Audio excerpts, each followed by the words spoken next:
Hey, Pinellas County, Otis Dixon here, Florida high school graduate, class of 1996, and a proud former USF Bull. Back in the day, sports was everything to me.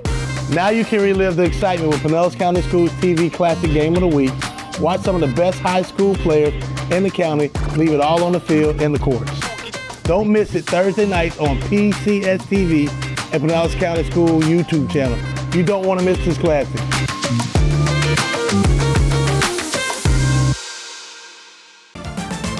It's bombs away tonight as blue chip quarterback Shaun King brings the Gibbs Gladiators into Largo to face the Packers.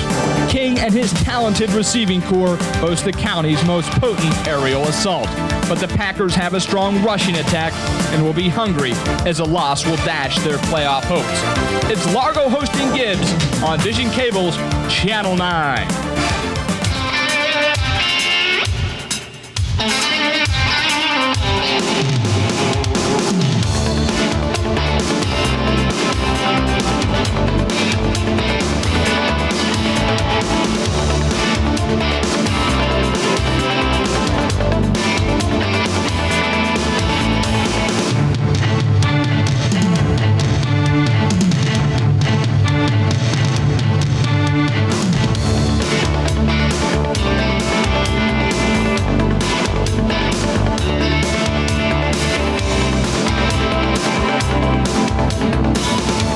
From Largo High School, Vision Cable presents the high school football game of the week. The Largo Packers hosting the Gibbs Gladiators. Hello everyone, a pleasant good evening to you from Packers Stadium. I am Ryan Byrne, my broadcast partner this evening, Vision Cable's own J. Daniel J. It is now November. District races heating up all over the county, none closer than the one we have right here. This is a big game in District 5A. Simply stated, the winner goes on, the loser goes home as far as the district title and state playoffs are concerned. Well, the Gibbs Gladiators come into this one at 5-3, and they put on an aerial show like no one. Gibbs doesn't try to fool anybody. When they come out, they throw the ball. You know it, they know it. You look at those numbers, they come out, they say, we're going to throw the ball, you try and stop us. You look at those numbers, not too many people have stopped them this year. The architect of their whole attack is Shaun King, the senior, the county's leading passer. Quite frankly, he does it all. He does it all. He's the leading passer in the county, number 3 in the state. He comes out, throws the ball, spreads the ball around in a legitimate Division I college football quarterback. And as much as they put the ball in the air, obviously they need people to catch it. His favorite target is Alvin Jones. Alvin Jones is a do-everything guy on this team. He leads the team in receiving yards.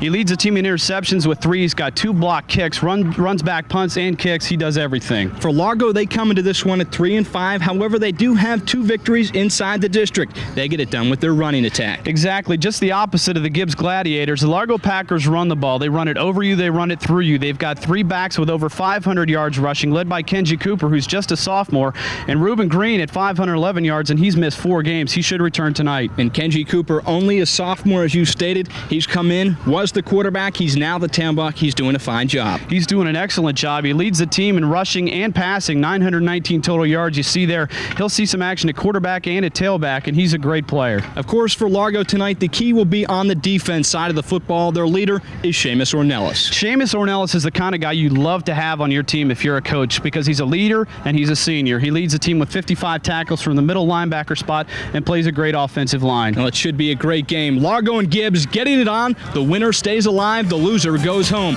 All coming up next on the Game of the Week.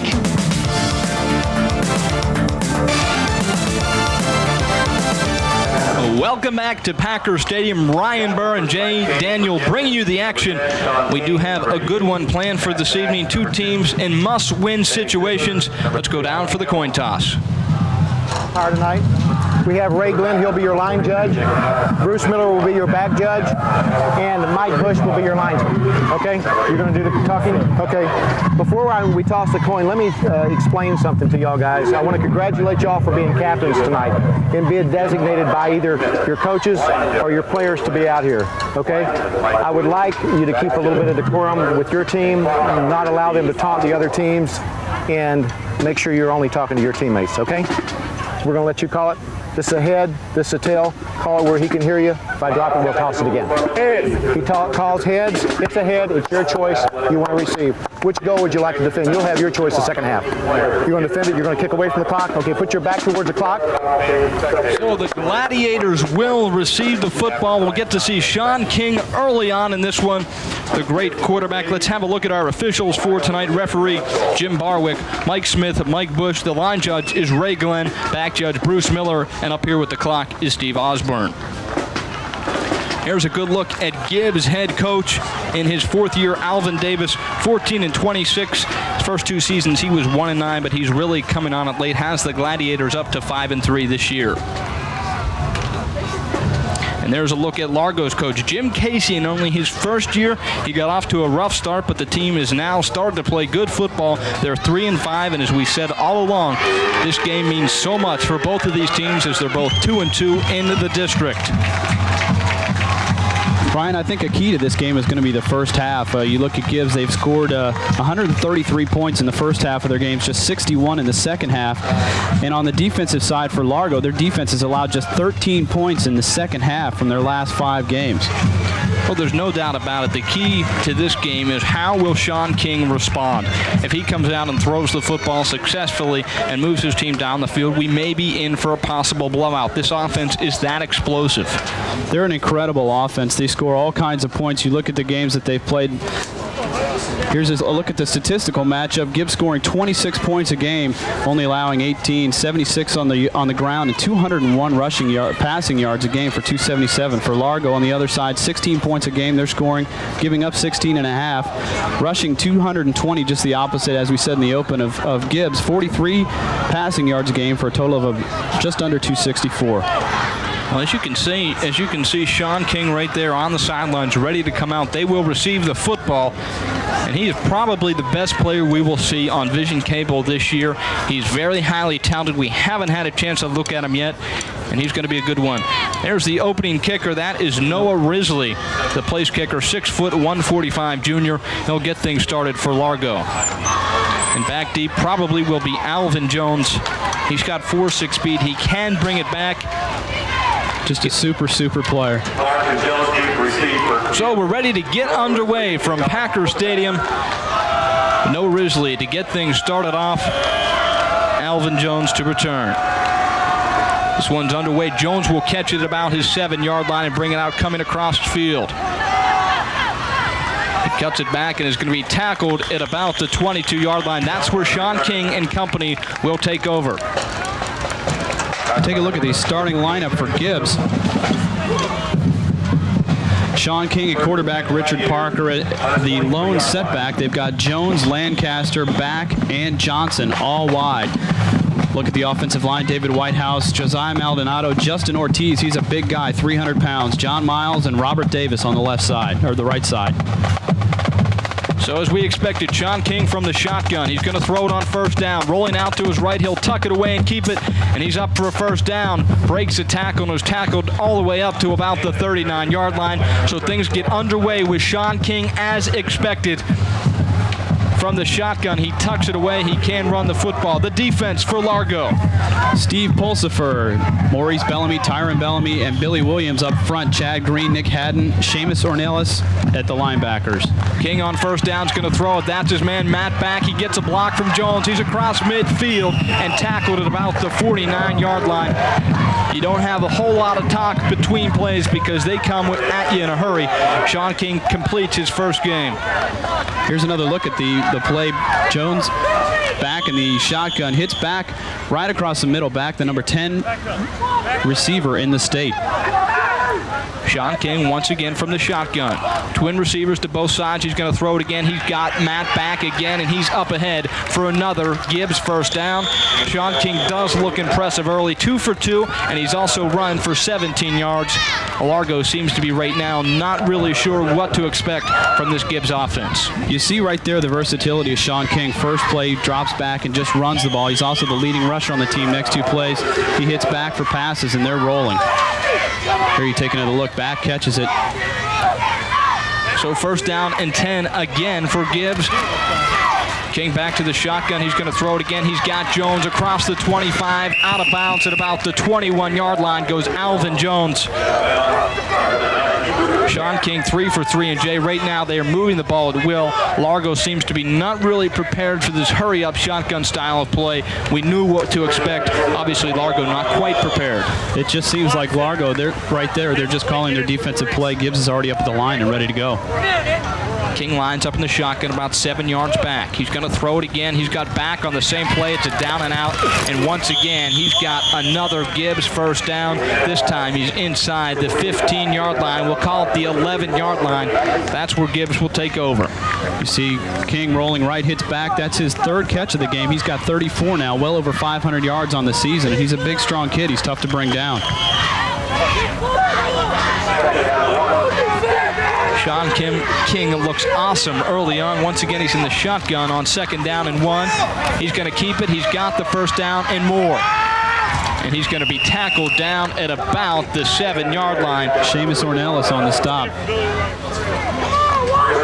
And we talked about Ornelas, Jay. Ornelas is the team leader. He leads the team with 55 tackles, as we said, from the middle linebacker spot. King rolling left, and Ornelas just chases him down from behind, drags him back with his jersey. You can look at Shaun King's numbers. Running the football, he's also very effective doing that. This time he's going to throw it. Same play, Matt back again, and he cannot hold on to the pass. It was on the money. Matt Back cannot hold on. That's Shaun King's first incompletion of this game. Here you see King rolling right, looking for Back again. He's been the go-to guy here, but Ray Knighton makes a nice play, strips the ball. King is 4 for 5 early on. He's got 50 yards through the air. He's looked very impressive in this opening drive. And really not the situation, Jay, that Largo wanted to get in early on. First time we'll see Shaun King go under center. Parker is his lone back, twin receivers to the right. He's going to throw it. He's got Alvin Jones and just overthrows Alvin Jones. Jones was streaking wide open, and King could not complete the pass, or that would have been 6. That's one of those little touch passes. The quarterback just tries to drop it right over the defender and into the arms of the receiver, and he just put a little bit too much on it there. So Shaun King now 4 for 6. Take a look at the Largo sideline. Not really sure what has hit them. This game is just under 5 minutes old, and Gibbs has moved right down the field. Now Shaun King back to the familiar shotgun. Looks like he's going to run it. He's rolling out, and he's going to run out of real estate and be tackled for about no gain on the play. That's going to bring up 3rd down. And Jay, that's the problem you run into with this shotgun 4 wide receiver position, is when you get inside the red zone, it's tough to score. It is tough to score. You see Alvin Jones comes up here, throws a great block when King, here you see him coming up, delivers a blow right there, but he can't spring King, who gets dragged down from behind once again. So on 4th and 7, on will come Matt Back to try the field goal. He's a fine kicker. There's a penalty flag down. Probably some motion on the offensive line a little bit early. Start on the offense. And that's exactly what it is, Jay. That will move him back 5 yards. Matt Back is an all-purpose kind of guy. We can see him on the offense. He's come down and looked like a fine receiver. He'll probably play Division II somewhere next year. Back has got a good leg on him. He was really popping some field goals in warm-ups. Alvin Jones to hold. And another penalty flag comes down. So as Gibbs marches right down the field, they now have suffered 2 penalties. If and so this one is against Gibbs. Encroachment on the defense. And when they were moved back 5 yards, now they will move forward 5 yards. Still bring up 4th down. Looked like the left side of the line moved up there, anticipating the snap, trying to get through to try to block this. We'll call it a 25-yard field goal for Matt Back. 9:14 left, first quarter. The snap is back. Jones gets it down. The kick is up. The kick is no good, wide right. So Largo dodges a bullet like you wouldn't believe. And with that, we'll be back after this.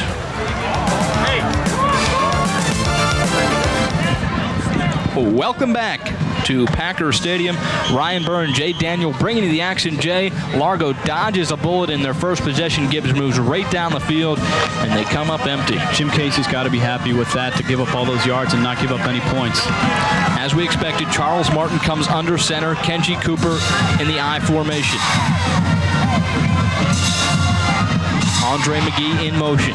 They'll run it to Cooper. And Cooper breaks free for about 4 yards as he's tackled.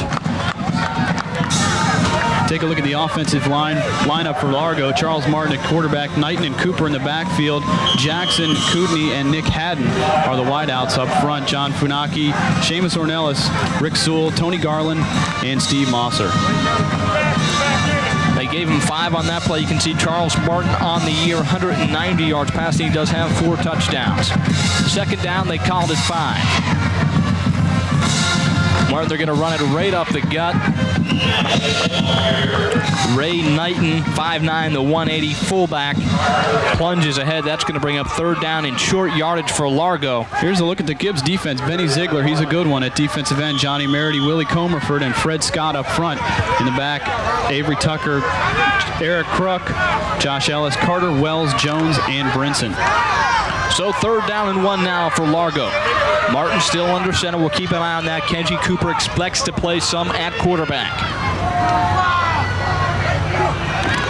They give it to the fullback Knighton, and he plunges ahead for the first down. Ray Knighton, his numbers aren't that impressive, but when it is short yardage, that's usually who they go to.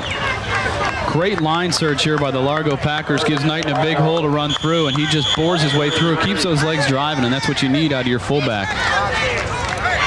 So early on, this game has taken on exactly what we expected. You can see Ray Knighton on the year. The thing you like about that is the 6-yard average. First and 10 for Largo. Martin on the option, out to Cooper. Cooper's got some room to run. He's across the 40, the 45, and pushed out of bounds all the way up to the 48-yard line. Kenji Cooper, only a sophomore. This guy can fly. He runs in the 4.5, 4.6 range.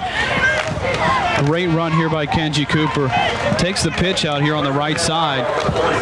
Just gets around the corner, and he's off to the races. He gets dragged down from behind, but an outstanding run. And on that, you can see why a team like Largo needs a couple of quarterbacks. Get a look at Kenji Cooper there. We'll see him at quarterback. Receivers out to both sides.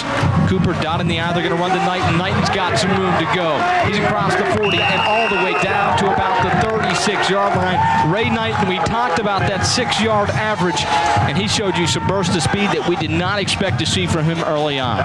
He really padded those stats right there. It's going to bring his average up a little bit more, and that's an excellent run out of your fullback. Anytime you get a fullback with that kind of a speed, you're looking good. Well, this game has taken on the exact format as we told you back in the open. Largo has yet to throw a pass, and Gibbs barely even rushed it more than once or twice. Martin back under center. Cooper dotted the I.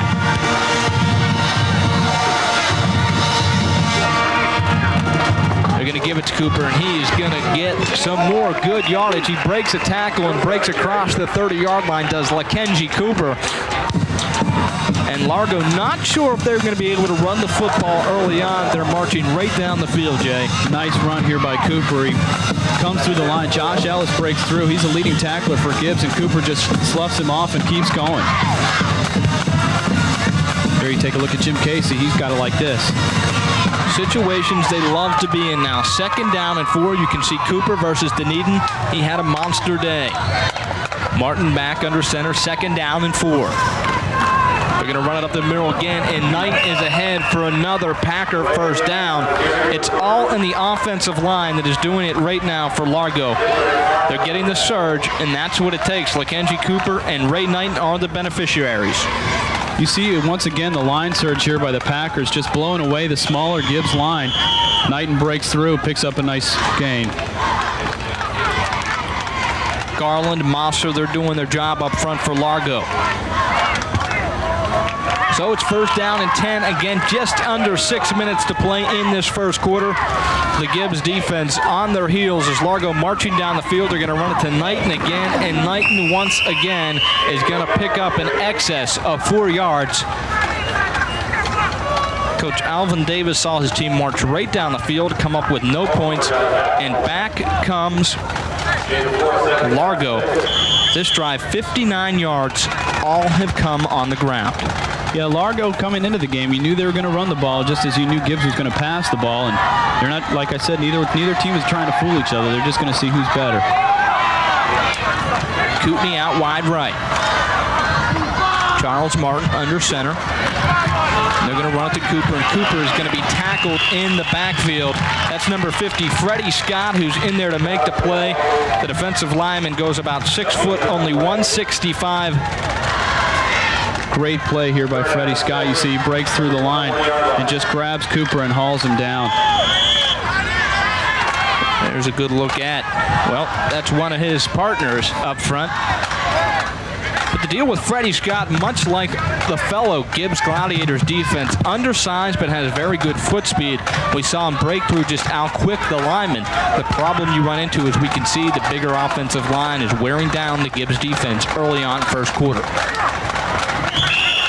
And that's going to be procedure by Largo.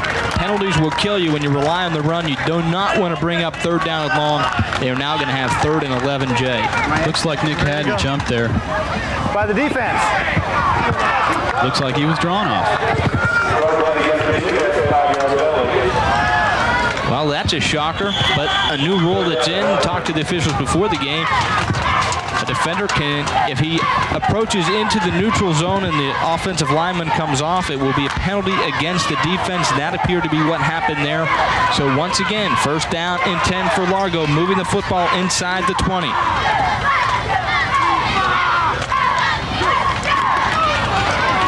On 3rd down and 1, excuse me, scoreboard was wrong.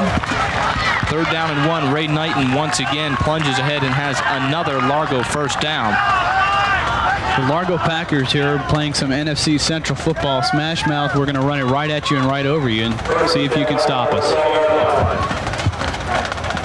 Well, more importantly than that, we saw the effectiveness of the Gibbs offense running right down the field, throwing the football. It's important for this Largo team to keep its defense fresh because we can see how potent, how quickly Gibbs can strike. Martin back under center, and Cooper dots the I. 1st down and 10 inside the 15-yard line. They're going to run it to Cooper. Cooper's across the 10, and he's going to be tackled down, thrown out of bounds, call it the 7-yard line. That's where Largo is going to have a 2nd down. Here you see once again the replay. Pitch to Cooper on the right side. He's got some room stretched out there on the outside, and Kevin Wells brings him down, number 20. Talking to Coach Casey before the game, he said the thing about Kenji Cooper, only a sophomore, he does not usually stay in the game mentally for the entire game. On this drive, he sure has been involved getting the load of the carries. So 2nd down and 5, they can get a 1st down at about the 3, call it the 4-yard line. They're going to run it to Cooper again, and Cooper is going to get a 1st down as he's inside the 3-yard line. Largo is going to have 1st and goal from about the 2.5-yard line. A very impressive drive, all on the ground. They have yet to throw a pass. Huge, huge hole, Ryan. I think you and I both could have run through this hole. Look at the Largo offensive line once again, overpowering the Gibbs defensive line. The Gibbs guys are just smaller, and the Largo guys are beating them up. Alvin Davis has to be stunned, but there's a good look at Jim Casey, who likes what he sees. His team has yet to put the ball in the air. They're going to bring the chains out for a measurement. From my vantage, it looks like he got the 1st down. Indeed, he does. 1st down and goal from about the 3.5-yard line. There's a look at Davis.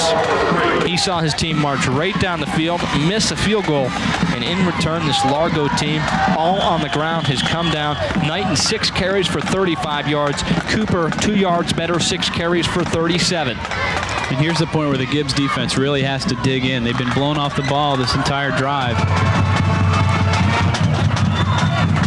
So it'll be 1st down and goal from the 3-yard line. Martin under center. They're going to give it to Knighton up the middle, and he's going to be in for a touchdown. Largo breaks the ice here at Packer Stadium in front of their home crowd. Ray Knighton, on 1st down and goal from the 3-yard line, just puts his head down and runs into the end zone. And here you see once again, the Largo line surge just blows away Gibbs' defensive line. A nice try there. Willie Comerford there in the middle, the big sophomore defensive lineman, tries to bring him down. Knighton bores through the end zone, and he's in. So now on for the extra point is Noah Risley. Charles Martin, the quarterback, is the holder. And the extra point is up and good. So Largo, surprisingly, has opened this game up 7-0. And now it'll be up to Shaun King and company with only 2:24 left to come back. We'll be back. And there's a look at the man who took it into the end zone from 3 yards out, Ray Knighton, the fullback. He sure did look good. They all look good on the ground in that drive, Jay. An excellent drive by the Largo Packers there. Once again, they just blew away the Gibbs defensive line. Gibbs is small up front, but they're fast, but it doesn't really matter how fast you are when you're getting knocked on your butt every play. And that's who's back to receive. That's Alvin Jones again, and his partner back there is Clark. So Risley will kick it off. It's a pooch kick. And coming up to make the play is Andrew Brinson. He fumbles the football, and it appears Largo has recovered. We'll have to see what happens down in that pile. It's anyone's football. Largo player signaling. And they're going to give it to Gibbs. Credit Andrew Brinson, who after fumbling the opening kickoff, got down, got dirty underneath that pile, and was able to come up with the football. Here you take a second look at it. A great call here by Jim Casey. Just goes with the pooch kickoff, hoping to catch Gibbs napping. Brinson muffs the ball, but hustles back to pick it up. He and Octavius Clark back there, and once again, it's a situation the ball changes hands a couple times in that pile. Gibbs comes out with it. So a familiar situation for Shaun King, who takes over down by 7. From the shotgun again, he's going to throw it. It's a screen pass, a well set up screen pass, but the defense was up to the challenge. Jumping into the air to block the pass was Teron Bellamy. Great play by Bellamy there. King looked left there. Looked like he was going to maybe cross him up, throw left-handed, but he swings back to the right side.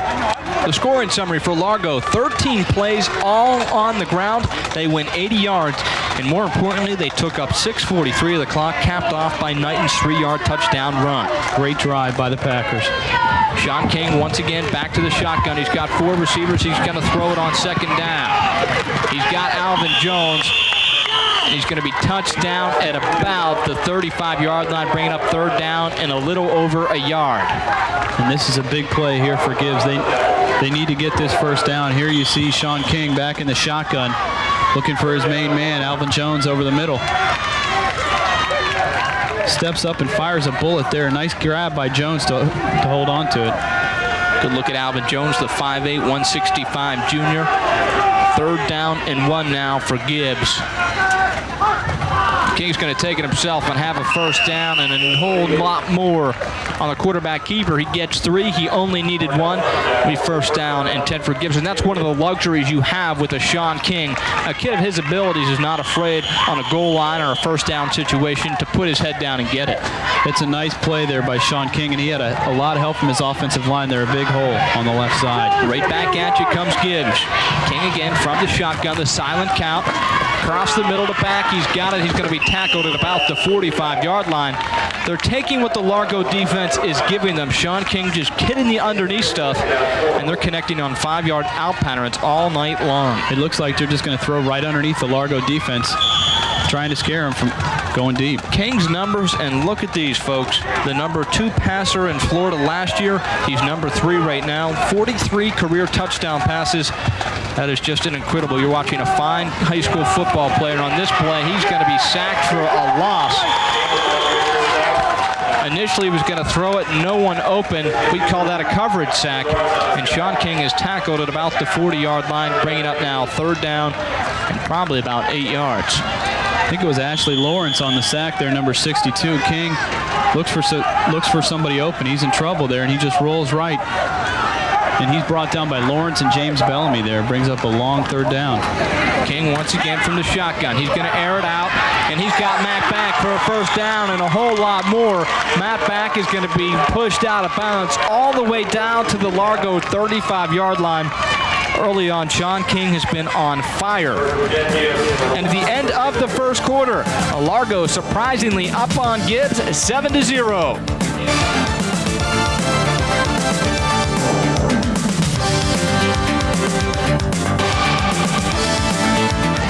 Well, it appears we're in for a shootout at Largo High School. Both teams moving the ball at Will J. Daniel. Largo marches right down the field, 13 plays, did not even put the ball in the air. Shaun King, 2 possessions. He's looked awesome. Shaun King has looked real good here. So on first down, he's going to air it out again. He's got his man Jones. He's going to be inside the 20, the 15, the 10, and he's pushed out of bounds at the 9-yard line. Alvin Jones gets loose, and he's down inside the 10-yard line. Shaun King is putting up Heisman Trophy type numbers if this was college. He's over 100 yards now as we're just into the second quarter. Nice pass by Jones here and a great block by Charles Johnson. Takes out 2 guys right there. Springs Alvin Jones, and he's got some more room down the sideline. Back to the hurry-up offense comes King and company. From the shotgun again, first down and goal. He's going to air it out, and it's almost intercepted. That one got by Charles Martin, almost picked it off, and if he held on, probably would have gone for a touchdown. Bo Lancaster, the intended receiver on that play, he just dropped it, and he got popped. See Martin stepping up, boom.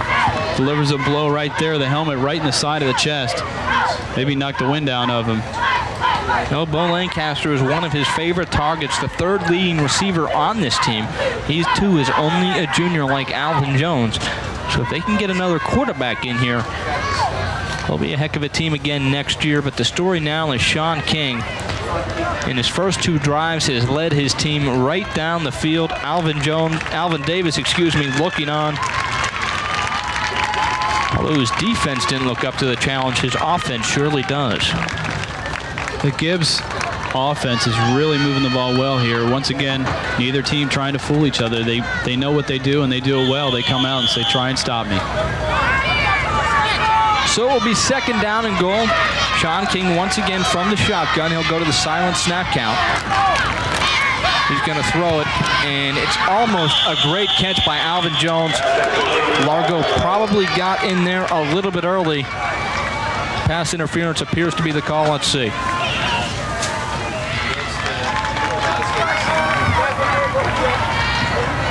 Indeed, that is the call, Jay. And that's going to move Gibbs a little bit closer, and that's the last thing you want to do when you're facing Shaun King. Exactly. You don't want to give them any gifts, any presents, and move them up a little bit closer to your own end zone. They've already got their backs to the end zone here, and the last thing they need to do is give up yards like that. We have pass interference on the defense. First down. First down. And an automatic first down to go along with it. Just as it appeared the Largo defense was stiffening again inside the 10-yard line, that penalty gives Gibbs a first down. King to throw it again. He tucks it away. He's going to run it, and he's going to be tackled for probably about a yard gain. Ornelas was in on it, along with a host of Largo defenders. Ryan Watson, number 55, stepped up there, grabbed King's ankles, but King shook away from him. You look at Shaun King, 8 for 12, 116 yards, and we still have well over 10 minutes to play in the second quarter. Last year against Largo, he put the ball in the air 46 times. He's going to throw it. That's going to be a touchdown. Who else? His favorite man, Alvin Jones, the recipient of the touchdown. That's King's 21st touchdown pass of the year. Extra point pending. We're looking at a 7-7 ball game. Here you take a look at the replay. King fakes the handoff, rolls right, and he's looking for his man, Alvin Jones, his 9th touchdown reception of the year, and a great play by the Gladiators right there. So Matt Back is on to try the extra point. He's already missed a field goal this evening. Alvin Jones to hold. The place is down. The kick is up. The kick is good. And we are all tied up at 7 in a shootout. Not a whole lot of time to catch your breath here. 11 minutes remaining. The score is 7-7. You're watching Vision Cable's Channel 9.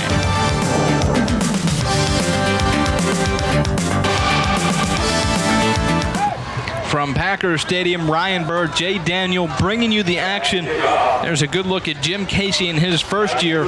No doubt he's never been involved in a game like this. Both teams seem to be moving the ball at absolute will. Jim Casey and Alvin Davis are both thinking to themselves, you know, what can my defense do here? Both of these teams are just rolling offensively. So Matt back to put it in the air again. Kenji Cooper and Ray Knighton back to return. Nice kick by back. It will be Cooper. He fumbles the ball from his own 1-yard line. Breaks a tackle. And is brought down at about the 16-yard line. That's where Charles Martin and company will take over. Let's see if here you take a look at the scoring summary. 10 plays, 74 yards in just 3 minutes, 3.5 minutes. A 5-yard touchdown pass to Alvin Jones. 74 yards in less than 3.5 minutes. So Largo in their first possession marched right down the field, eating up over 6 minutes of the clock. They would surely like to keep Shaun King and company off the field now. Martin under center once again.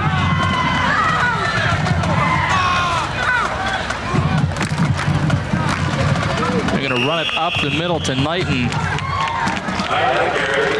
Kenji Cooper getting a break on the sidelines in to replace him.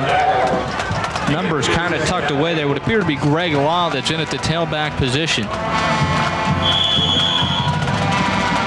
A nice play up front by the Gibbs defensive line. They were getting blown away on the last drive, but they stepped up, made a nice play, stopped them for a short gain. Well, that's the key to keep Largo in long down situations. It's now 2nd down and 8 from their own 20-yard line. They're going to option it. This would be Law. Law fumbles the football, and Largo is going to maintain possession.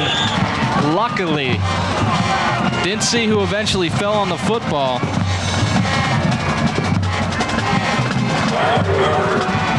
It was Reuben Green on the carry.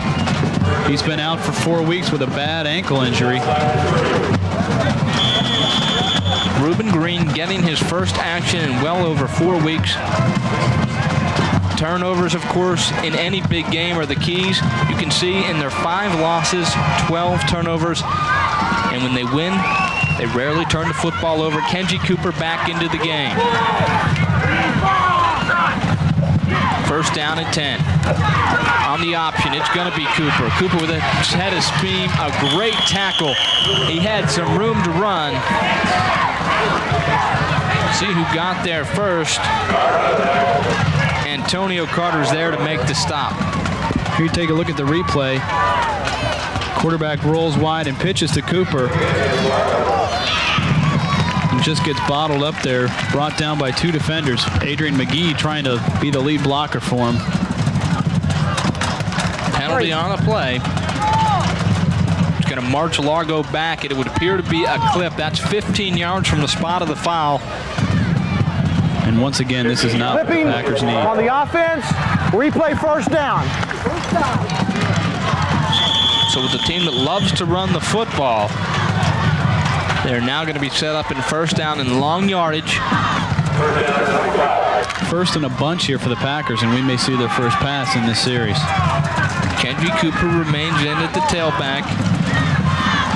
Al Marani comes out wide left.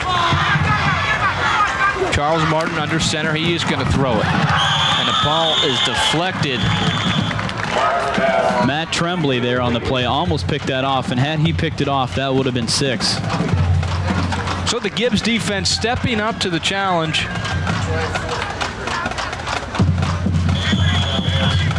The pass just knocked down there on the offensive line. Check that. That was Johnny Merity, number 23. And a great play by Merity. He would have brought that in. He's got 9 sacks on the year, leads the team. He's a lot of these guys on the Gibbs line are small, but they're quick. And Merity definitely fits that description. Tyler Cootney out wide left. Adrian McGee to the right. He's going to be in motion and come across Charles Martin. They're going to run it to Cooper. And Cooper is brought down at about the 20-yard line. But you can see the acceleration of this young sophomore. You can see why he's had a couple of good games in a row now, over 700 yards on the year. He really is an excellent back. In the game that we did earlier against Pinellas Park, he picked up 130 yards on the ground in that game and really just explodes over on the left side there, brought down by number 2, Benny Ziegler.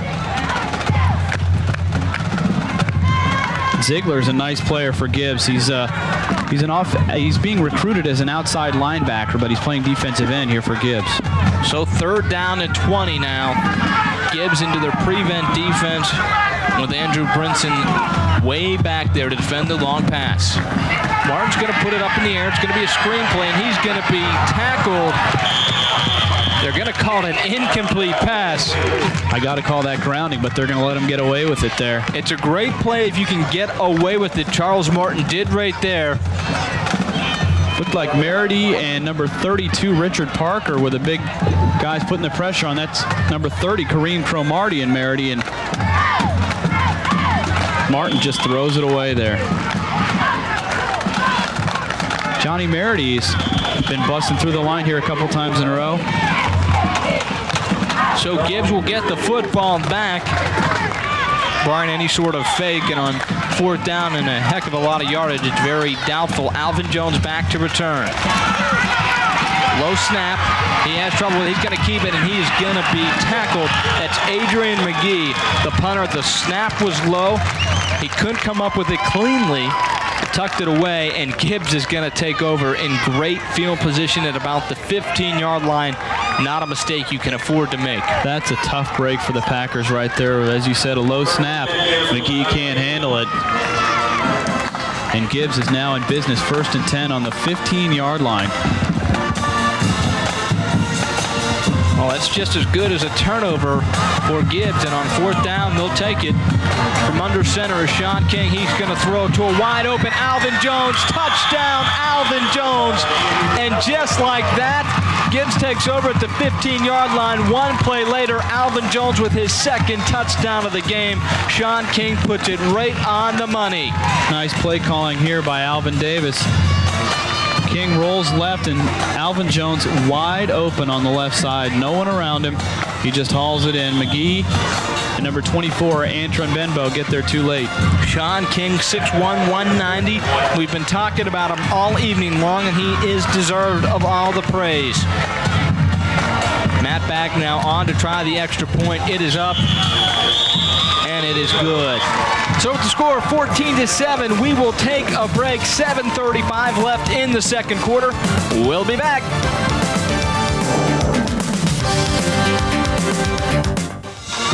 14-7 is your score. Gibbs jumps out, and this game could very easily be 21-7 or even 17-7. Matt back missed a chip shot field goal early on, and he's now there to kick off. Back to return, Cooper and Knighton. It's a high kick. Cooper's going to come up and get it about his 16-yard line, waits for his blockers, and just puts his head down and rumbles out to about the 25-yard line. Great job of breaking the wedge there for Gibbs by number 32, Richard Parker. Take a look at the scoring summary. It's a quick one. One play, 14 yards for 15 seconds. 14-yard pass from Shaun King to Alvin Jones. That's his 2nd touchdown of the game, 10th receiving touchdown of the year. He's got one on the ground as well. You can see Largo now realize the potency, the power that Gibbs offense has. They know they're going to have to respond on offense. Cooper dots the I. McGee out wide left. They're going to run the option. Cooper's got some room to go.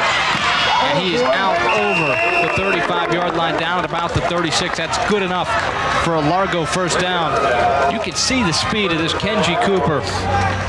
Nice play here as Cooper rolls, gets the pitch on the left-hand side. He gets a nice block from Adrian McGee to spring him for some extra yards, and number 1, Andrew Brinson, steps up and just pops him.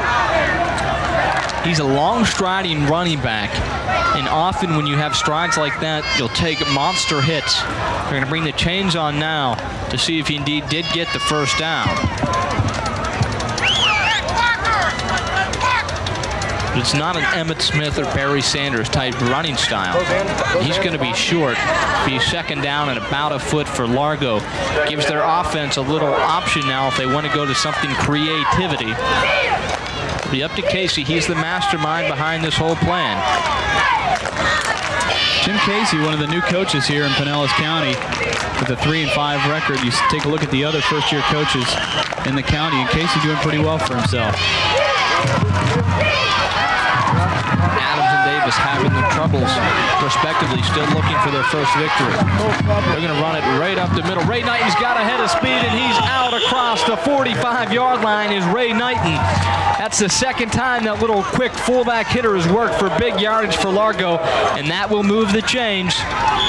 Andrew Brinson tripped him up right there. He would have been gone. Once again, a nice hole there opened up by the offensive line, and Brinson tripped him up about 10 yards downfield, or he would have been gone. Ray Knighton, there you take a look at him, 5'9", 180. He's a junior. 6:15 left in the first half. Largo once again moving the football on the ground. They're going to run it to Martin again. Keep running hard, Ray. Excuse me, that's Knighton, who's out for about 4 yards. Ray Knighton looking very impressive early on in this one. Once again, the Gibbs offense, or the Largo offensive line there on the right-hand side, blowing people away. 10 carries, 55 yards for Ray Knighton. He's having himself a heck of a night, and it's only halfway through the second quarter. And the undersized Gibbs defense digging in. We've talked about how important that is. Their front four only averaged 210 pounds. So Largo now 2nd down and 4. McGee out wide left. Martin fumbles the snap and is immediately tackled. A host of Gibbs defenders in there. Leading the charge was Freddie Scott, number 50. Also in on that play, number 55, Josh Ellis. And here you see Martin having trouble with the snap.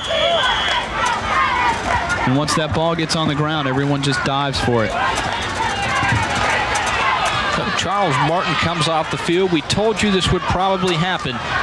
Kenji Cooper will take over the reign at the quarterback. This is how they've started the season, with Cooper at the quarterback position. It was when Reuben Green went down with injury that they moved Kenji to the tailback position. He's going to keep it. He's going to keep his head down, and he's going to be short yardage on that one. The sophomore quarterback, tailback, wide receiver, he does a little bit of everything. Here you take a look at it. Kenji Cooper fakes the handoff up the middle, rolls right, or rolls left, I should say. Antonio Carter there on the stop amongst a host of others. And one thing you look at, we talked about the difference between these two teams, Largo rushing the ball, Gibbs passing the ball. And you take a look at their passing attempts coming into tonight. Shaun King himself had 150 more passing attempts than the Largo Packers as a team did. 4th down and 6. Largo is going to go for it from midfield. Martin back in at quarterback. Cooper dots the I. And Charles Martin calls a timeout. He's going to come over and talk about it with Coach Jim Casey. Largo shuffles its quarterbacks. And the Packers have had some tough losses this year. They're 3-5 on the season. They lost to Seminole by 7, St. Pete by 8, and Countryside by 6 points. So a couple breaks here and there. On the other side of the coin, Gibbs has had some really tough losses. Boca Ciega and Osceola, both 1-point overtime losses. And last week, an 8-point loss at Dixie and a fumble inside the 10-yard line cost Gibbs the game there last week.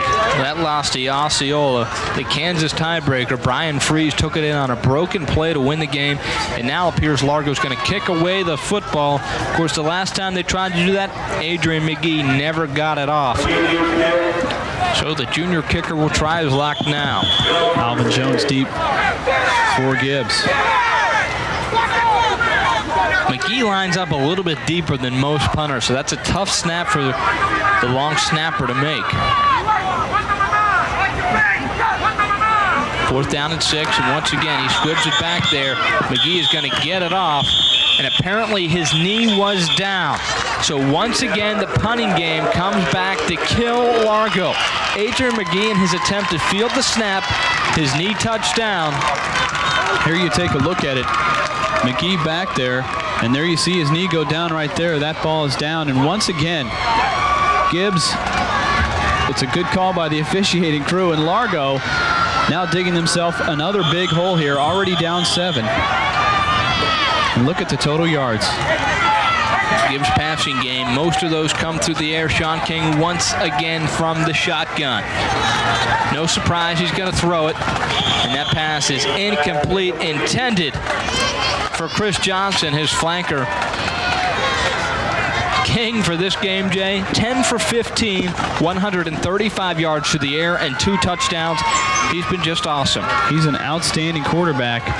And when you throw the ball that many times, you get the chance to put up those big numbers, especially when you have the great receivers that he's got. A lot of talent on the offensive side of the ball. 3:35 left in the first half. King's going to throw it again. He wants Matt back. He's got Matt back, and he just loses the football as he goes out of bounds. It's going to be rolled incomplete. You can't ask any more of Shaun King. He put it on the numbers. Very difficult catch for Matt back to make, looking over his shoulder. I was just going to say, Ryan, that's an outstanding pass by Shaun King. Right there, you rarely see high school quarterbacks that can thread the needle like that, drop that ball right in back's hands. A tough catch for back. He may have told you that he should have made it. Largo makes its adjustments on the field. 3rd down and 10 for King. It really makes no difference. 3rd long, 3rd and short. He's going to throw it again, and it's incomplete. This time he misses his favorite target, Alvin Jones. Once again, Largo dodges a bullet here. They'll probably go for it at this spot in the field. With a quarterback like Shaun King, you're at about the 35-yard line. 10 yards for him, it's a little bit different than a running team. Looks like they're going to try for a field goal now. It's going to be a long one, 55 yards. Alvin Davis in his 4th year elects to try the field goal, bringing on Matt back. No, now they're going to punt. Back to receive is Kenji Cooper. And a great punt. He skies one up. We'll see if it stays in, and it takes a bad bounce for Gibbs, a good bounce for Largo, rolls into the end zone. Largo will take over at their own 20-yard line with 3:14 remaining. You're watching Vision Cable's Channel 9.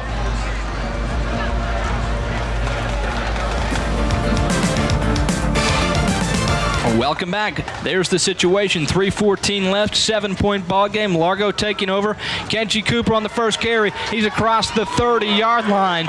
11 quick yards, and I mean quick. When Kenji Cooper, his first step is so quick, Jay Daniel. He is really a really quick back. He sees that hole and just bursts right through it. And that hole doesn't have to be open very long for Kenji Cooper to get through it. But this Largo line, look at the hole again. No, I'm not too fast. As a matter of fact, you could probably call me slow, but I think I could have gotten through that hole. Just following Avery Tucker, who is not quick enough to catch him on the defense. Cooper once again dotting the I. McGee out wide left. Martin's going to give it to Cooper again. Cooper across the 35-yard line. Kenji Cooper. He's been a workhorse here in the first half. Clock continues to tick. It's going to bring up 2nd down. Once again, a huge hole opened up by the Packer offensive line here. Tough to tell from this angle, but it was a huge hole. And once again, Andrew Brinson comes up and delivers a big hit. 11 carries, 70 yards for Kenji Cooper. Both teams having the way on offense. Martin, a quick handoff to Knighton, and Knighton is brought down for no gain on the play. The quick Gibbs defense up to the challenge on that one. Appeared to be Antonio Carter, was first there to make the tackle. And this is a big game for District 5A. You take a look at the standings. Dixie Hollins all but clinched the division in first place. St. Pete at 2-1, but Gibbs, Bogey, and Largo all tied at 2-2. Big game here. Gibbs has already beat St. Pete. And they still have to play Dixie Hollins, does St. Pete, so they too believe to be involved in this time. Kenji Cooper on 3rd down. He's ahead for another Largo first down as the clock now becomes a situation. 1:31 left. That's where it will stop. And they're not yet across midfield. We may have to see Largo go to the air or begin to use some of their timeouts. Watch this line surge here. Largo, once again, having their way with the Gibbs defense. Guys just flailing at them. And once again, you see Andrew Brinson come up. Ruben Green in at the tail. Kenji Cooper out wide left. He's the fastest player on the team. They give it to Knighton, and Knighton is going to be stopped for about a 2-yard gain. We talk about Gibbs' defense. They tackle you in swarms. It's usually not one guy. It's 3 or 4. That's what you get when you have an undersized defense, but guys that are really fast. They all swarm to the ball, and they're all looking to make plays out there. And once one guy gets a hold of somebody, everybody is there. You look, you see 4, 5, 6 tacklers there. Johnny Merity in on the hit. Josh Ellis, number 55. He was a leading tackler coming into the game. 86 tackles for Ellis. That's a bunch. And Largo calls a timeout to preserve some of that clock. 52 faithful seconds left in this first half. And Largo, a team that has had run 27 offensive plays, they've only put the ball in the air twice. So now from the inside the 45-yard line, probably going to have to put the ball in the air. Our next game here on Channel 9, next game of the week, the Seminole Warhawks versus the undefeated Osceola Warriors. Osceola very impressive early on. They beat this Gibbs team, as I mentioned earlier, in a Kansas tiebreaker. Both teams scored. Osceola elected to go for the 2-point conversion. Brian Freese took it in, and Osceola remained undefeated. They'll put it all on the line against Seminole next week. Seminole has won 3 straight. They beat Tarpon Springs last week and have begun to look very impressive. There. You okay? There you see Adrian McGee down on the bench, and that's big for Largo. It looks like he maybe broke his nose or something. You can see he's got the swabs there trying to stop the flow of blood, and if he is out for any length of time for the Packers, that's going to hurt. Kenji Cooper out wide left. 52 seconds left. Charles Martin under, and a flag comes down immediately before the ball is even snapped. When you see something like that, it looks like somebody lined up in the neutral zone. We have dead ball, encroachment on the defense. Approachment against Gibbs. You heard the call. And Largo will take it, moving the ball now just short of midfield. Kenji Cooper, single coverage on him, out wide to the left, Kevin Wells. Martin's going to air it out.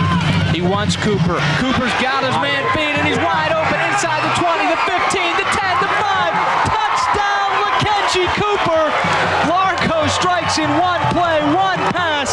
Charles Martin to Kenji Cooper. No sooner than I said he was the fastest player on his team did he strike down the sidelines.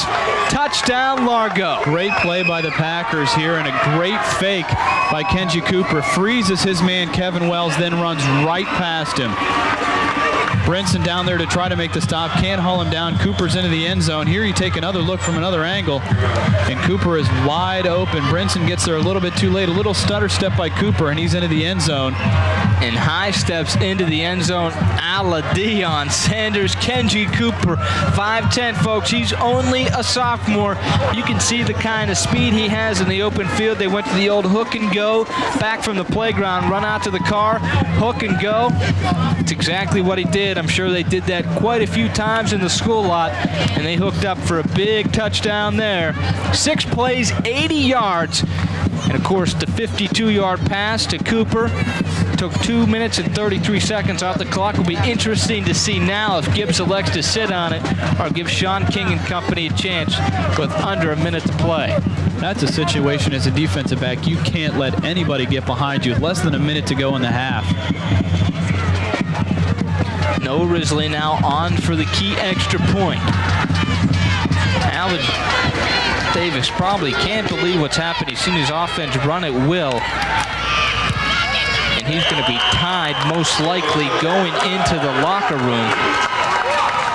Hey, 41 seconds is a lot of time for this Gibbs offense, though. I'll tell you what, another quick strike. You see Largo, they don't pass the ball. 52-yard strike there. We'll be back for the last 41 seconds of the half right after this. Ryan Burr and Jay Daniel bringing you the action. Couldn't ask for a much better game than we have right here. The score is 14-14, 41 seconds left on the clock in this first half. Both teams have moved the ball at will offensively. And Gibbs will get the ball back on a pooch kick again. They're going to have the ball in good field position. We'll see if that may backfire against Coach Jim Casey, giving Shaun King the football in territory where he may have enough time to move the football. Exactly what I was thinking, Brian. That's an interesting move there by Jim Casey. You've got an offense that can move the ball that quickly. Why do you want to give him the ball? Shaun King, first down. He's going to throw it. And the ball is dropped by Damian Smith. Two receivers flooded out to the left, Matt Back and Damian Smith. Once again, King put it right on the number. Smith could not hold on.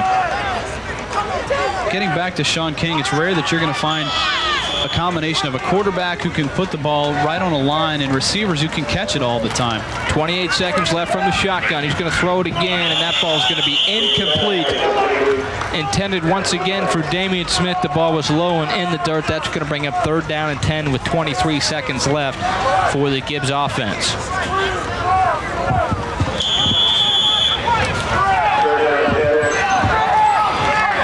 Twin receivers, trip receivers to the right. Alvin Jones, the lone receiver to the right. He's coming on a slant pattern. He's going to put it up in the air, and it is almost intercepted, but rolled incomplete. That one was intended for his main man, Chris Johnson, coming across the field. He could not hold on. Nick Haddon there almost had the interception, just dropped it. One of those plays you're not expecting the ball to come to you. You're expecting to come up and make a hit, and all of a sudden the ball's in the air right in your hands, and you couldn't hold on to it. So Matt Back now on to do the kicking. Kenji Cooper, the very dangerous Kenji Cooper, back to receive. Shaun King started the game on fire, although he's missed his last 6 passes. Something to keep your eye on. Back to do the kicking, gets it away, and they're just going to let it roll. The ball's going to be down dead at probably about, call it the 11-yard line, 12, 13-yard line. So with 6 seconds left in the first half, we have a dandy, 14-14.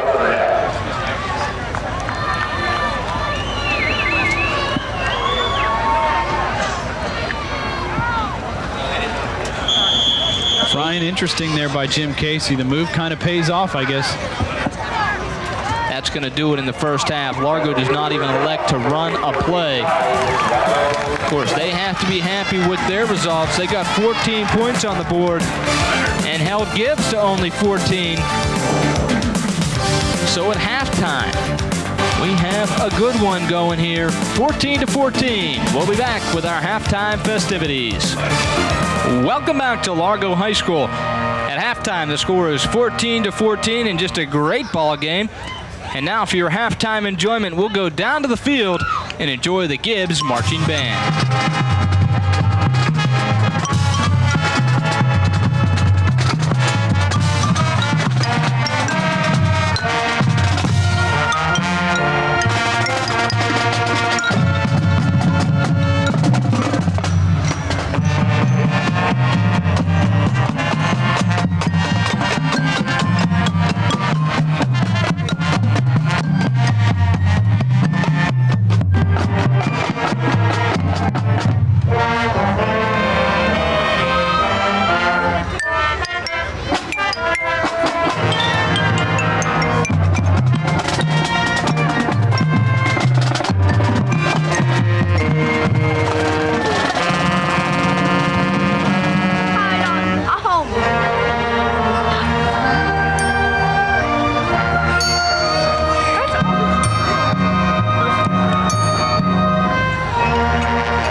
Welcome back once again. Halftime at Largo High School. You can see the score right there, 14-14 in a dandy of a game.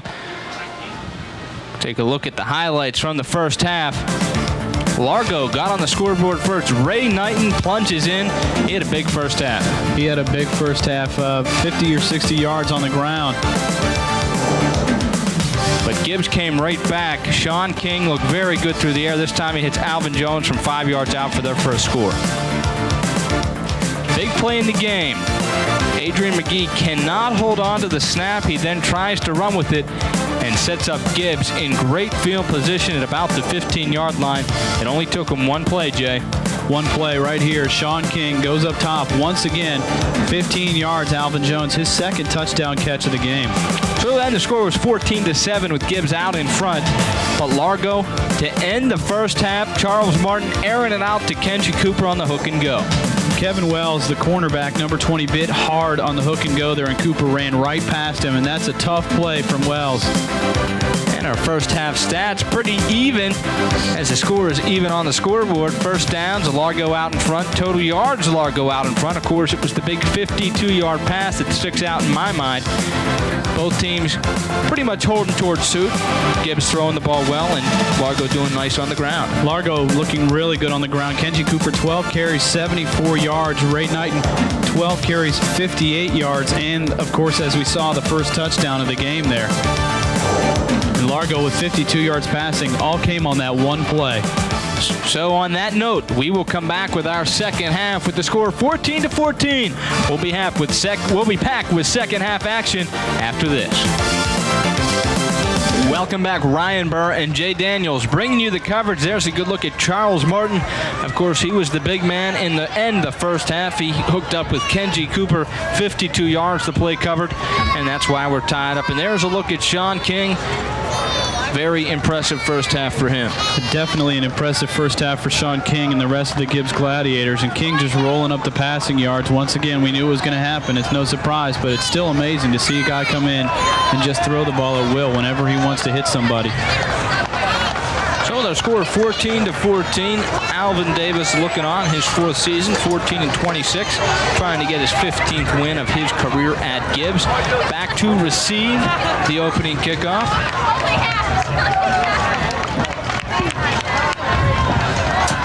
Alvin Davis, you can see the first 2 years was 1-9 there. Turned it around last year, was 7-5, made it to the state playoffs, and this year they're 5-3 and looking like they're going to make another trip to the state playoffs. And Alvin Davis, Coach Davis, really stresses academics on this team. Only 2 players on this Gibbs team have under a 2.5 grade point average. They have 16 kids over a 3.0. An hour-long mandatory study hall every day before practice that is monitored by the coaches. Matt back to get things started. It's going to be Kenji Cooper to take it from his 2-yard line, fumbles this kickoff, and bring it out. He's going to get out to just about the 20-yard line. That's where Charles Martin and company will take over. So in a game that we weren't sure which kind of angle the game would take on, it held completely to suit. Largo able to run the ball pretty much at ease. Gibbs and Shaun King able to throw the ball. First downs, all the statistics were pretty even at halftime. The score is deadlocked at 14. Kenji Cooper will start at tailback, Charles Martin at quarterback, and already the referee blows his whistle. It appears to be an equipment problem on the Gibbs linebacker. This is going to be the true test for both offensive lines here. You go in, you see what you can do in the first half. You go in, both coaches make adjustments. We'll see if the Gibbs defensive line can step it up, or if Jim Casey can get his Largo offensive line to keep blowing the Gladiators off the ball. Tyler Kootenai out wide left, Adrian McGee out wide right. He's now in motion. We're going to run it to Cooper. Cooper, head of steam, is going to get about 2 yards and be tackled at about the 24-yard line. Kenji Cooper, impressive in the first half, only gets a couple there. Talk about the Gibbs defense. They do it with gang tackles. Avery Tucker looked like on the stop there along with Kevin Wells. Cooper runs right off the offside, right off the right side, and there you see Tucker step up and make the play. You can see Kenji Cooper, just a huge first half, 74 yards to not get into the end zone rushing the ball. He did it receiving. All-purpose yards well over 100 for him. Second down at 8 now for Largo. Martin on the keeper, puts his head down, and nowhere to go for him. Once again, the Gibbs defense up to the challenge. Leading the charge was Joshua Ellis in there to make the tackle. Kareem Cromartie also in on the tackle. He trails him down, brings him down from behind. There you see number 33, Avery Tucker, once again, and Ellis. And I talked to Coach Davis before the game. He was telling me Josh Ellis is so small at only 5'9", that a lot of times he can hide behind the defensive line and spring through a hole and stop a back. That's why he's got 86 tackles coming into tonight. He's the leading tackler for the Gladiators. You saw Charles Martin's numbers on the evening. He's only completed one, but it was a big one. 52 yards now, third down and 5. He's going to throw it again. He wants McGee. He's got McGee. A great diving catch from Adrian McGee. He lost it and regained it coming down. It's going to be good for a Largo first down inside the 50-yard line and into Gibbs territory. He looks like he's hurt there, but McGee split out wide left and just runs right past number 82, Joe Lee. There you see it. Great catch by McGee. Holds onto the ball. That's an outstanding catch, and there you see him. 5'10", 177. He's a junior. Charles Martin, a big play quarterback, connects there for 26 yards to Adrian McGee. He comes out of the game with an injury. 82, Maurice Bellamy replaces him. First down and 10 from the 48-yard line. They're going to run it up the middle to Knighton. He gets about 3 yards before he's finally tackled by a host of Gibbs defenders. Largo doing what is necessary to start this second half. There you see the holes open once again. Knighton comes up. 55, Josh Ellis. 45, Antonio Carter are there to stuff it. Ray Knighton, 12 carries, 58 yards, and he, of course, scored the first touchdown of this ball game. Ball sits right at about the 45-yard line, under 9 minutes to play in the third quarter. Backfield remains Charles Martin, Ray Knighton, and Kenji Cooper.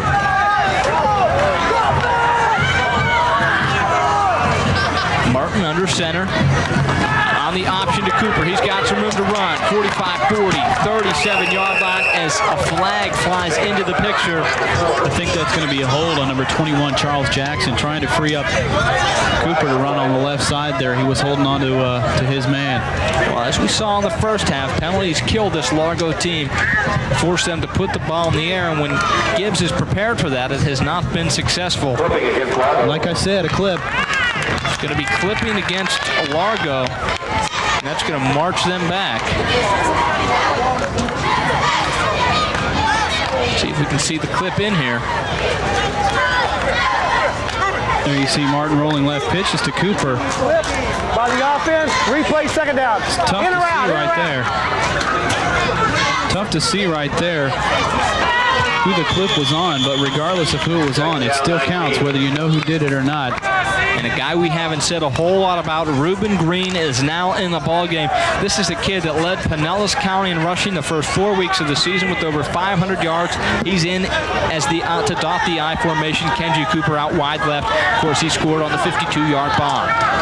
Martin under center. I'm going to throw it again. Same play. Cooper going deep, and he just can't hold on. Great burst of speed there by Cooper. Just ran right past his man, once again, number 82, Joe Lee, and he's been blown away twice by basically the same pattern. A receiver lines up wide left and just runs right past him. There you see it. Cooper almost brings it in. A great juggle there, but he can't quite hold it in. Well, that's just a straight fly pattern. He probably should have held on. Charles Martin, impressive in the quarterback position. He doesn't throw the ball a whole lot, but when he has, he's been very effective. He's laying those balls right in there. Reuben Green comes out now of the ball game. He did not get a chance to carry. Kenji Cooper back to the eye. Adrian McGee back in the game, out wide right. They're going to throw it. He wants McGee. He's got McGee. It's the hook and go. It's Kenji Cooper. 45, 40, 35, 30, 25, and he fumbles the football. And don't know who's got it. Largo may have got on. They're going to give it to Gibbs, it would appear now. And Gibbs comes out of there with the football. The old Miami Dolphin play, Tony Nathan, the hook and go, the hook and ladder. Kenji Cooper was inside the 20-yard line and coughed it up. Unbelievable play here. It looked great developing. The pitch, the throw out to McGee, he tosses it out to Cooper, and he's got all kinds of running room ahead of him. But as we said before, this Gibbs defense isn't very big, but they are very, very fast. They chase him down, and it was Alvin Jones on the strip there. The ball comes loose, and the Gladiators fall on it on their own 10-yard line. Josh Ellis. So that means Shaun King back out onto the field. He's going to run it. Tucks it away. He's got some room to run. He's got 5. Give him 10. Give him 11 yards on the carry. Shaun King demonstrating he can do it all out of that shotgun position. He is really a versatile player. He comes into the game 339 yards rushing, 1,592 yards passing. Now, of course, for the season, well over 2,000 all-purpose yards, and that's just amazing for a high school player. Remind you again what this game means. The loser goes home, no hopes of the playoffs.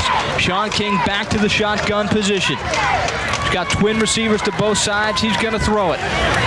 Goes underneath, and it's dropped by Alvin Jones. It's going to bring up 2nd down and 10 for Gibbs. Have a look at the standings, Jay, and you can see Dixie, no doubt about it, they're top, but the rest, it's all bogged up. This game, very important. This is a huge game. We've said it before.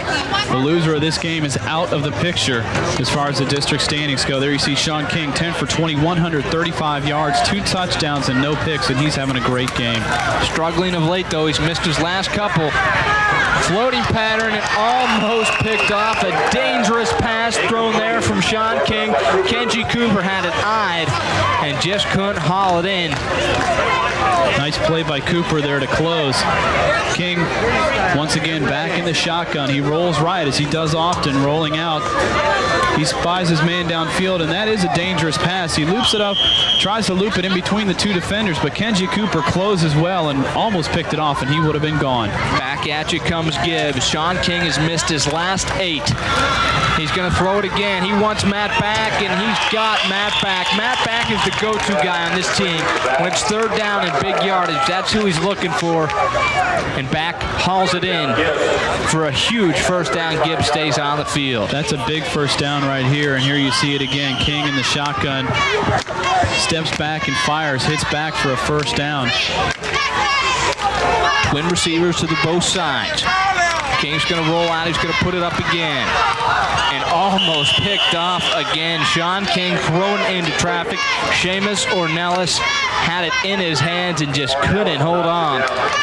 For the first time, I think, since I've seen Shaun King, almost looking a little frazzled back there. He is looking like he's just trying to get rid of the ball at some times, and there you see right there, Ornelas, once again, probably surprised that ball's right in his hands, and he just dropped it. 2nd down and 10. Parker joins him. They snap it to Parker. He's got some room to run. He's got a 1st down and much more across midfield. Hauled down at the 40-yard line. A trick play from Alvin Davis. The ball was snapped to Richard Parker, and the 5'10", 165-pound junior took it 25 yards. Great play. You see here Shaun King. He fakes like the ball snapped over his head. Snapped straight to Parker, and he's got a lot of room. Adrian McGee brings him down from behind, or once again, that would have been a touchdown. King back in the shotgun, 5 yards deep. He wants to throw it again, looks underneath the back, and throws the back. He's got Matt back for a short gain, called about 4 yards, out to about the 36-yard line. Nick Haddon on the hit there, but King may have reestablished himself now. He's got maybe a little bit more confidence. He's hit his last 2 passes to back. He took a little shot there, but back makes the catch. Haddon drags him down. He did take a lick, but he keeps on ticking. He's now back into that shotgun. Matt Back having a huge day, 82 yards from the tight end. Matt Back having a heck of a ball game. Shaun King looks to run it.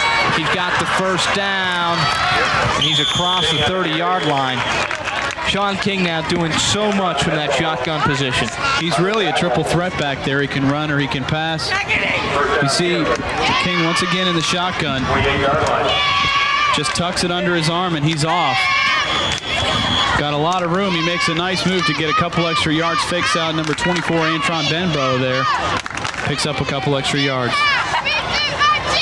8 carries for 38 yards for Shaun King. They do the same play again. It's Parker again.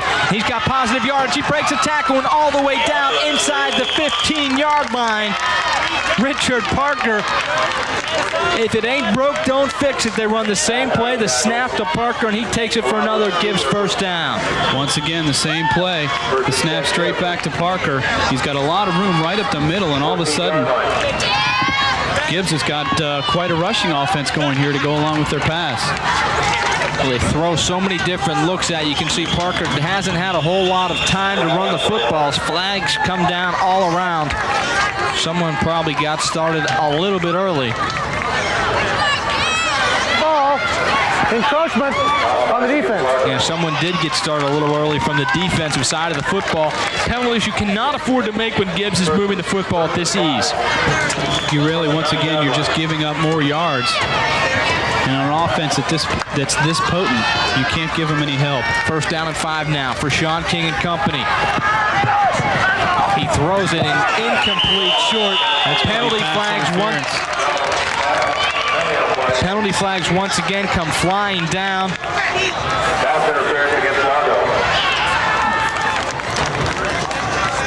Here you see King rolling right. He's got his man open in the end zone, and Benbro just jumps over top of his back. That ball appeared to be tipped at the line. Pass interference, half the distance, automatic first down. That's the call. It's going to be first down and 10 now for Gibbs. Shaun King hooking on all cylinders now. Power I formation now. They give it to Alvin Davis, and he stretches the ball across the goal line. They do not give him the signal. Alvin Jones. You got Alvin Jones and Alvin Davis. Alvin Davis sends in the play for Alvin Jones to execute. He's going to be down to about the 1-yard line, where Gibbs is going to have second down and goal. Alvin Jones, their main receiver, he was also averaging up close to 5 yards a carry rushing the ball. Shaun King takes it himself. Touchdown, Gibbs. Shaun King on the quarterback sneak right over center. And with 4 minutes and 2 seconds remaining in this third quarter, Gibbs has taken a lead. Shaun King takes a snap, calls his own number. Right to the right of number 75, the big center, Justin Ortiz there. He's a 300-pounder. So once again, Matt back on to try the extra point. And in a game this close, the extra point is very important. Places down, kick is up, kick is good. Almost blocked there by the Packers. Number 65, Sean Pulsifer, comes through, but he can't get it. It's good. It's 21-14 Gibbs.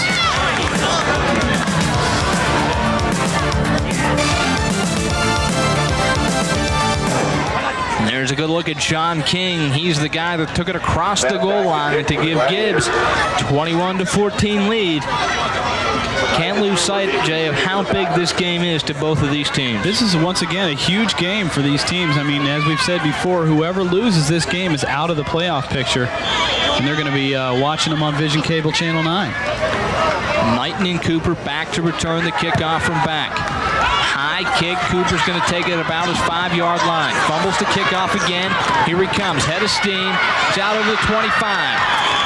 Tackled at about the 27-yard line. Kenji Cooper coming at you like a whirling dervish across the 25-yard line. That's where Largo's going to take over. 3:55 left in the third. That's a nice run there by Cooper. Just put his head down and got some extra yards. Here you take a look at the scoring summary. 11 plays, 89 yards for the Gladiators. Once again, going 75, 80, 90 yards in less than 3.5 minutes. Shaun King, 1-yard sneak, his 5th rushing touchdown of the year. So it will be up to Charles Martin and company. You have to remember, they were inside the 20-yard line when Kenji Cooper fumbled the football. They're going to run it up the middle to Knighton, and there is nowhere for him to go. The Gibbs defense, once again, up to the challenge. Now they're starting to stack against that run, Jay, which you're going to have to throw the football. They're going to have to throw the football because the Gibbs defense absolutely swarming there. 10 of the 11 players on the field were in on that tackle. The only guy who wasn't there was number 3, Alvin Jones, and that's because he was tying his shoe. An absolutely outstanding play by the defense. They're coming up to the ball, and you see Alvin Jones there probably deserves a break. He scored 2 touchdowns. We'll let him tie his shoe at the end of that play. Kenji Cooper dots the I. Twin receivers to the right, McGee in motion. Crosses across to left, they're going to run it to Cooper. And there is nowhere for Cooper to go. 3 Gibbs Gladiators are in there for the tackle, led by who else? Alvin Jones. Well, he tied his shoe on the last play, so he probably felt bad, had to come up and make the play there. Here you take a look at the replay. Gibbs has been in the 4-4 defense the whole game, and you see this great pursuit here. Number 50, Fred Scott, is the first to get there. Host of other Gladiators, and Kenji Cooper doesn't get much on that play. Into the game comes Maurice Bellamy. He'll be flanked out to one side. They're going to send Adrian McGee out to the other. Charles Martin under center. The I is dotted by Kenji Cooper. 3rd down and 8. A big 3rd down here for Largo. Martin's going to throw it.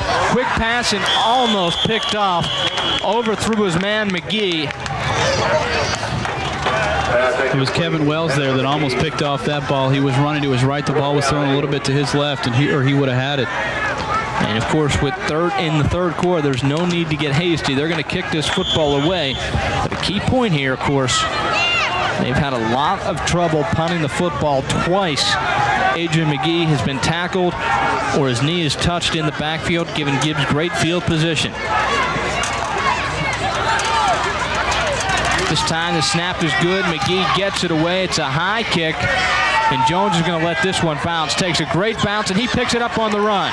And is tackled, but he probably saved 15 to 20 yards. A heady play there by Alvin Jones to pick up the bouncing punt. Nice play by Jones there. He's brought down by number 35, Tyler Kootenai. He was averaging 12.2 yards a punt return coming into today. Of course, Gibbs puts a lot of points on the board. You can see we've had all these teams. We'll have Osceola next week. Clearwater leads the pack at 30. They've beaten up on some lesser opponents. Up 21-14. Shaun King still going to throw the football, and he misses his man, Kevin Johnson, this time, overthrowing him. And with the lead, this is the problem with the type of offense Gibbs runs. Throwing the ball in every down, it doesn't let a whole lot of time run off the clock. Exactly, Ryan. If you throw the ball there and it's incomplete, just like we saw there, it stops the clock. And the Largo defense had been playing well coming into this game. The first 2 games, they gave up 61 points and giving up a little over 10 points a game in the last 6 games. They've really been stepping it up. Let's see what they can do here. Shaun King once again to the shotgun. Twin receivers to both sides. He wants to throw it. He's got his man back, and it's almost picked up. A great read by number 34, Ray Knighton, the fullback, defensive back. Read Shaun King's eyes. That's the job of defensive back. He came up and almost made a huge play. Shaun King is starting to force a lot of balls here into some tight coverage. You see him here back in the shotgun, just steps up and fires that ball, but Knighton read it all the way and almost had the pick. He's got a lot of confidence in his arm. Ray Knighton right now 4th on the defense in tackles with 33. It's that quick snap again to Parker. Parker spins out of there. This time he's not going to have the same kind of success. And the Largo defense holds when it's asked to. Gibbs is going to have to kick away the football. And there's the main man for the defense, Seamus Ornelas on the stop. Jim Casey has to be happy with the way his defense is playing. The Largo defense coming up big. Seamus Ornelas, team high 35 tackles. 6 of them have been behind the line of scrimmage. This game's shaping up to be a whale of a 4th quarter. 2 teams right now, only 7 points separate them. His back kicks a great punt. High punt. Kenji Cooper calls for a fair catch, lets it bounce. It's going to be dead. It's calling at the 20-yard line. That's where Largo will take over, down by 7. You're watching Vision Cable's Channel 9. Keep it right here. 24 seconds left in the 3rd quarter. And Jay, right now for Largo, as we enter the 4th quarter, important for them to get a drive together. Definitely. The Largo Packers need to get some points on the board here. They need to score some points on this drive. And if they don't score some points here, they need to hold Gibbs and score on their next drive. Because if they get behind by too much, it could be too late. Clock winding down. Charles Martin under center. They're going to run it. Option to Cooper. Breaks outside and is tackled about the 20-yard line. And with that play, the clock has expired in the third quarter. Our score here, 21-14. Largo does have the football. And we'll be back to bring you an exciting finish to Largo and Gibbs.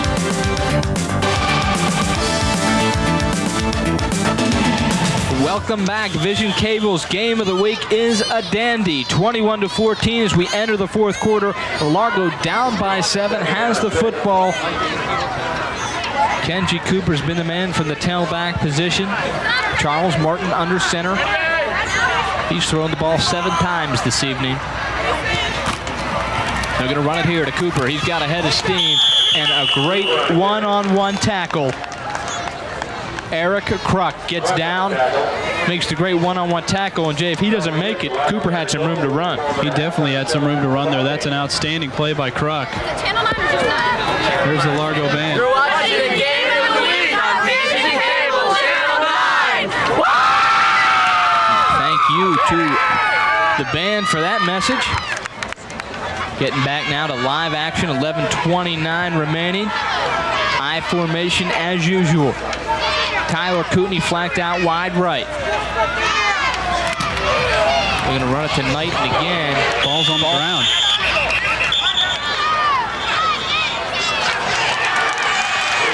And Gibbs recovers the turnover.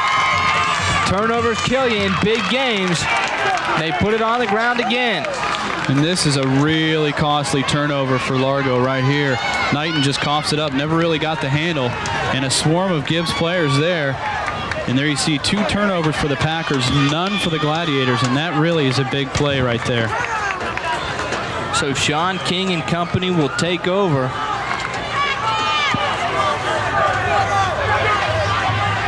He's going to go under center for one of the few times this evening. Parker is his lone running back. They're going to give it to Parker. Nice move inside, breaks across the 20-yard line. In on the play, trying to strip the football. What appeared to be Reuben Green getting some work on the defensive side of the ball. Here you see the give to Parker right up the middle there. Comes around the left side. Green trying to strip him. And Parker's holding on to the ball. McGee also in there. You can see Gibbs right now, not so quick to get under the center.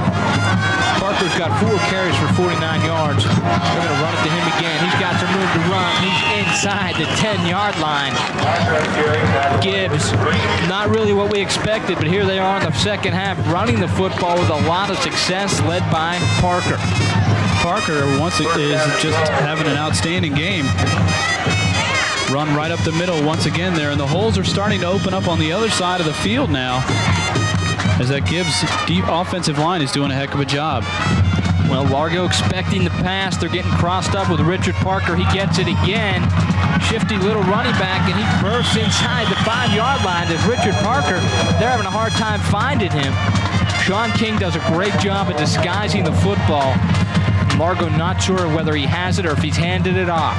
Richard Parker, 33 carries for 153 yards coming into today, and he's going to have himself quite a day here, as once again he picks up another 7 or 8 yards, and once again right up the middle of the Packer defense. Shaun King once again under center. Parker's his lone back. He's got 62 yards on the night. King to roll out. And he is going to be sacked for a big loss on the play. Credit the Largo defensive line, who bursted through in a hurry, led by who else? Sean Pulsifer was the first one to get in there, number 65. King, nothing he could do. He just rolls right there. There you see number 87 there to pinch him back to the inside. Pulsifer makes the sack, 6'1", 180. He's a senior. So now Shaun King and company, 3rd down and 9. It's 3rd and goal. They got to get it in the end zone. King's going to throw it. He wants Jones. He's got Jones. Touchdown, Gibbs. Shaun King to Alvin Jones for the 3rd time this evening. The combo is hooked up for 6. Penalty flag rains down. Probably some trash talking going down in that end zone. But that touchdown's going to stand. Outstanding pass there by Shaun King. Just loops it right over the defender, Chad Green. Alvin Jones had a step on him, as you see right there. On White. Indeed, that is the call. And sportsmanlike conduct. Probably at the end of the play, Alvin Jones said a little something about how he just beat his man. That's going to march it back 15 yards for the pending extra point. Unsportsmanlike on the offense. Try for point. Try for point. This could be a big penalty here, Ryan. The way Largo's been moving the ball, they could score 2 more times in the last 8 minutes of this game. Of course, Alvin Davis cannot be happy with any time you get an unsportsmanlike conduct. Players have to keep their cool out there. Matt back on for the extra point.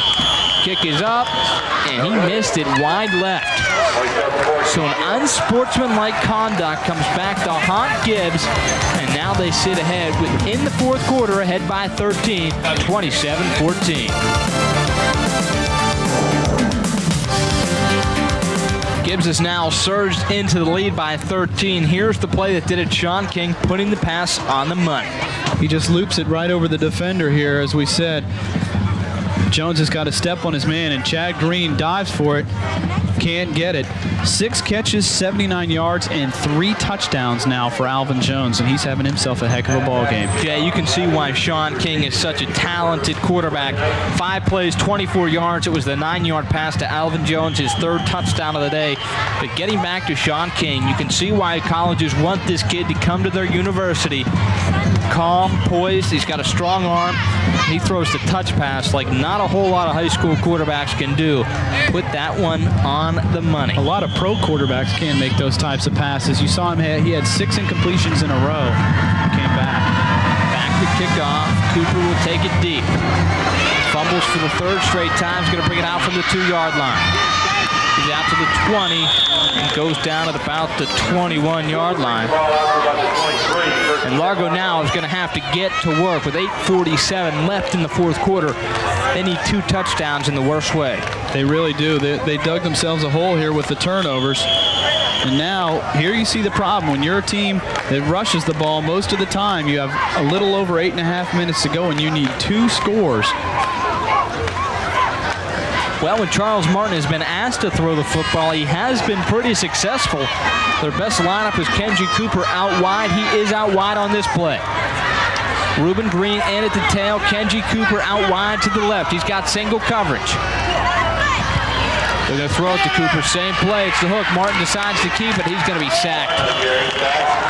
The Gibbs defense rising up in the fourth quarter. Just too much speed and quickness. In on that play was Johnny Merity.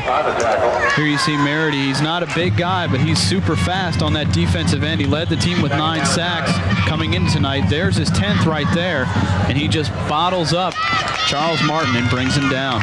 Well, that hook and go play where they're trying to get Kenji Cooper out on the outside, it takes a while to develop. You need the offensive line to hold off the defense. That time Merity just got in there.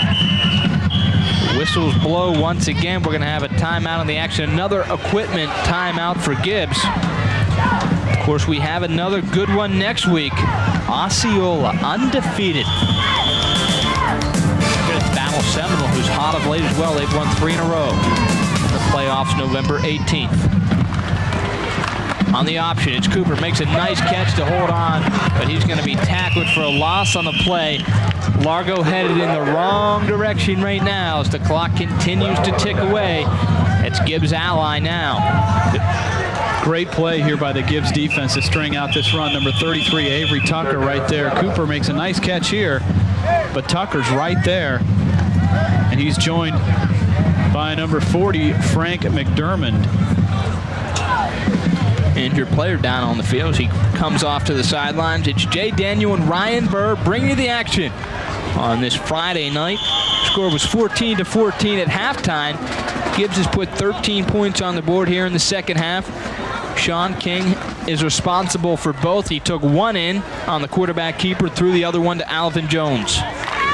Alvin Jones having himself a heck of a day. Shaun King, once again, a tremendous night. Kenji Cooper flanked out wide left. Adrian McGee out to the right. Charles Martin under center. It's out to Cooper. trying to just get him one-on-one with the defender. It's not going to be enough for a first down. That's going to bring up fourth down. Interesting call here now for Jim Casey, down by 13, under 6:20 to go in the fourth quarter.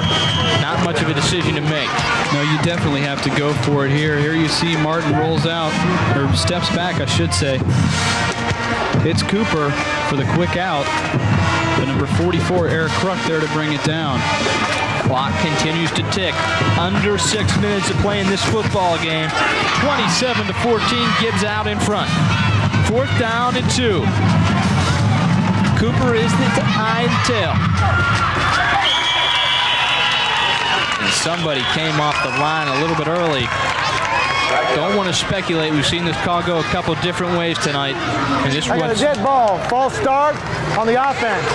false start against the offense, Jay. And then fourth down and 2. That's going to cause a coach to get ulcers. Definitely, that is a huge penalty. You need 2 scores. It's 4th and 2, and you have somebody jump off sides. Now that makes it 4th and 7. And once again, as a team that's having some troubles historically this year passing the ball, although tonight they've been passing the ball fairly well, but penalties have killed Largo. 7 for 55 yards, you see right there. And that's going to force them to punt. Well, Jim Casey elects to possibly punt. Could be a fake. It's Kenji Cooper's. It's the ups back.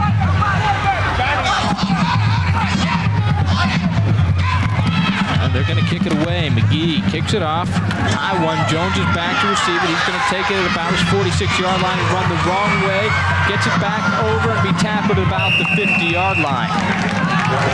And a late penalty flag comes down. Usually in that vicinity, it's a face mask.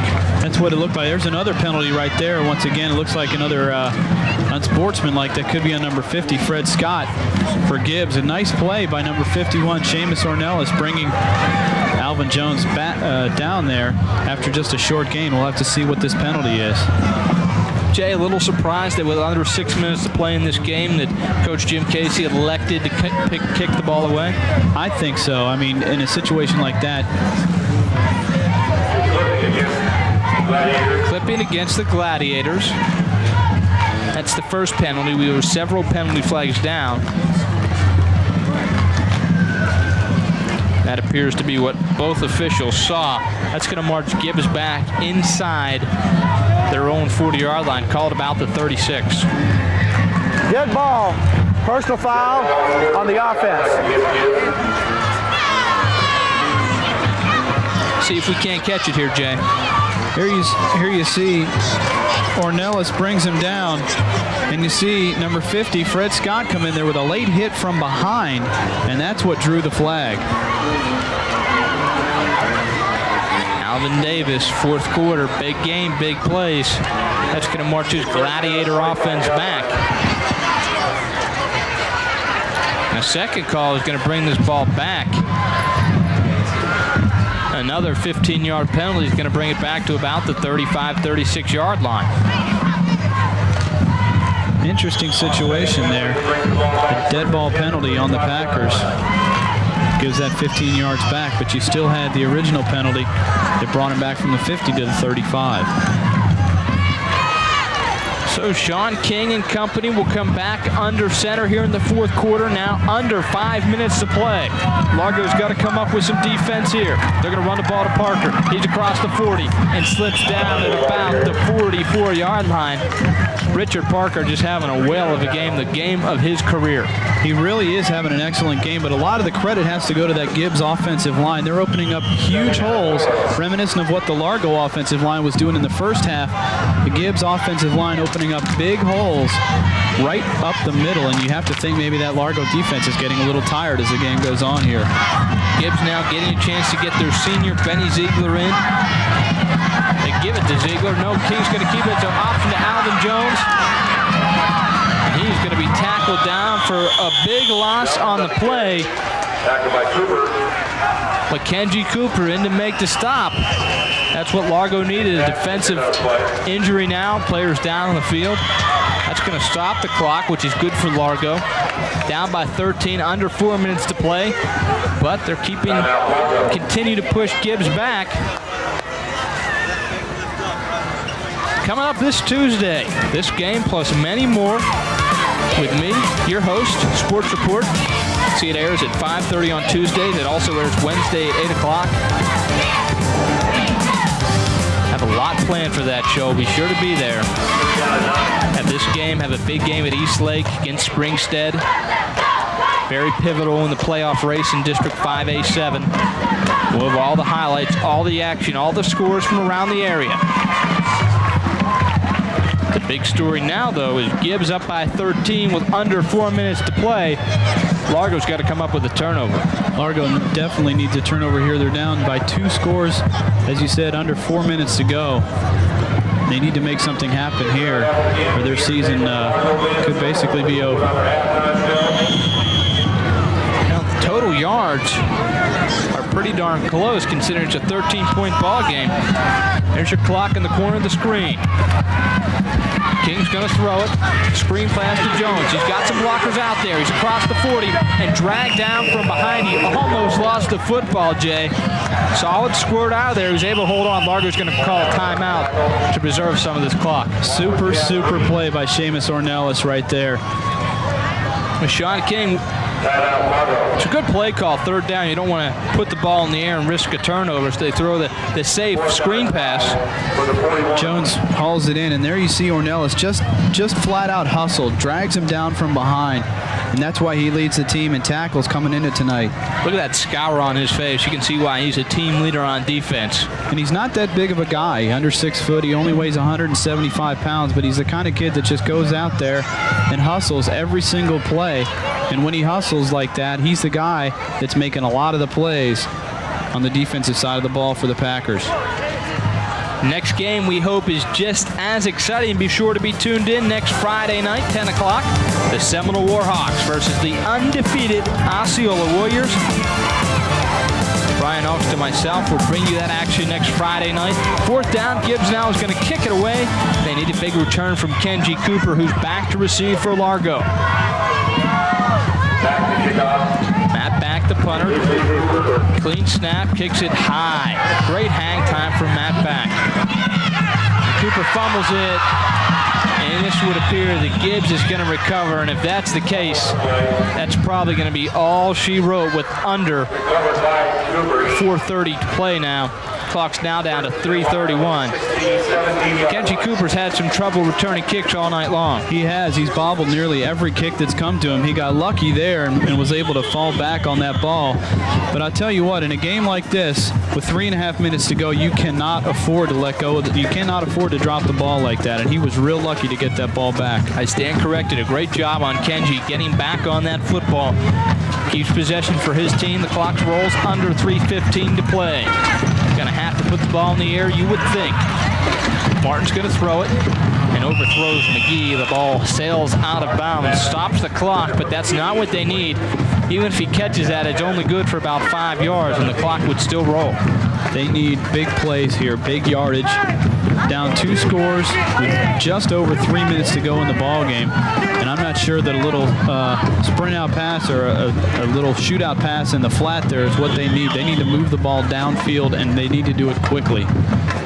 Charles Martin on the evening. He's had a couple real big plays. He's 4 for 9, does have 118 yards passing. Of course, the big touchdown was to Kenji Cooper on the 52-yard bomb. See the time, corner of your screen. Martin under center. Cooper and McGee are his receivers. He's throwing to McGee, and it's almost intercepted. Great play there, Antonio Carter. 6'3", 200 pounds. He'll be back next year, only a junior. Gets a big paw up in the air to knock it down. Here you see the replay. Martin rolls out, and Martin just steps up and knocks it down. Nice play by Carter, I should say. Antonio Carter, 66 tackles coming into the game. He had an interception. Almost got another one there, Jay. So now, big 3rd down play for Largo. The time is definitely not on their side, but if they can get a quick score here, you never know. Onside kick, anything can happen. Twin receivers to the right. It's Cooper. Charles Martin under center. Martin's going to air it out. He's got his man, but it's not going to go for a whole lot of yardage. On the play, Larry Williams picks up the catch. That's going to bring up 4th down, and let's call it 4th and 4 for Largo. They're in the hurry-up offense as that clock continues to roll. Charles Martin, option, calling the play, audibilizing. Got Cooper in the slot. He's going to throw it deep. And he just lets this one get away from him, sails out of bounds. Intended receiver on the play, Charles Jackson. But he never had a chance, and on that, the Gibbs offense is going to come back on the field and try to run this clock out. I'll tell you, that's a tough play right there. 4th and 4. They go try to get a little bit more than 4 yards, try to cross up the Gibbs defense a little bit. The ball just overthrown out of bounds. And as the pass goes out of bounds, so do the hopes of the Largo Packers for this game. Now it's a lot of pressure to put on a quarterback because this is a running team. You're not usually in this situation. Alvin Jones is going to get the handoff. He's got some room to go. Breaks a couple tackles, still fighting. Alvin Jones in the 4th quarter refusing to go down, fighting for yards, picks up probably 7 yards on the play. Kid's got 3 touchdowns tonight and is still fighting for every yard in the 4th quarter. That is great effort right there by Alvin Jones.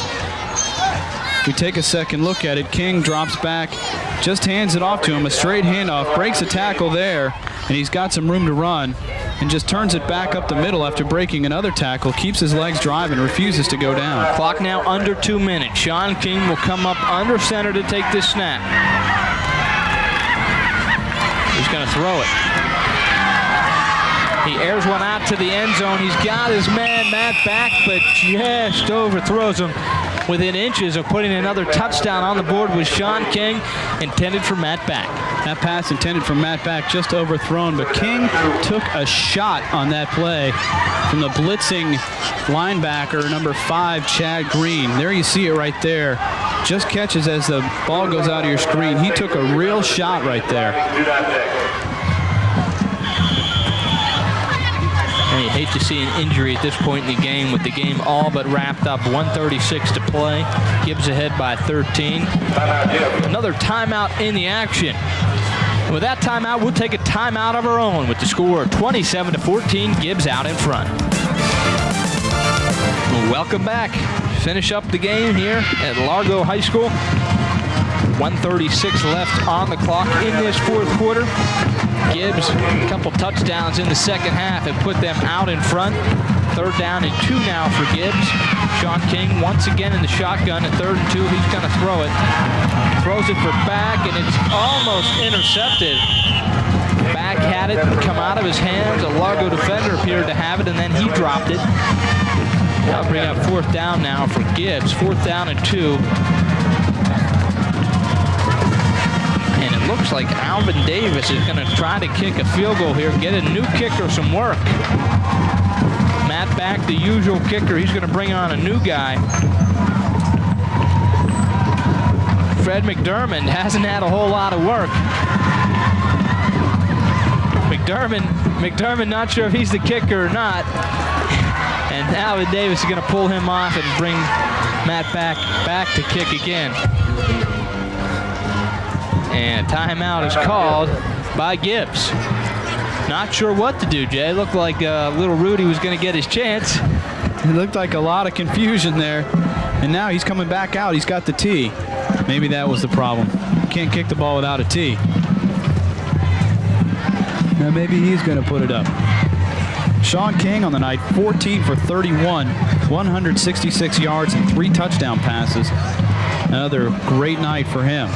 I've been responsible for giving several players around the county nicknames on my show Sports Report. Let's go ahead and label number 40 Rudy from now on. His one chance to be in the spotlight here in a big game. No one wants to talk to him, break his confidence.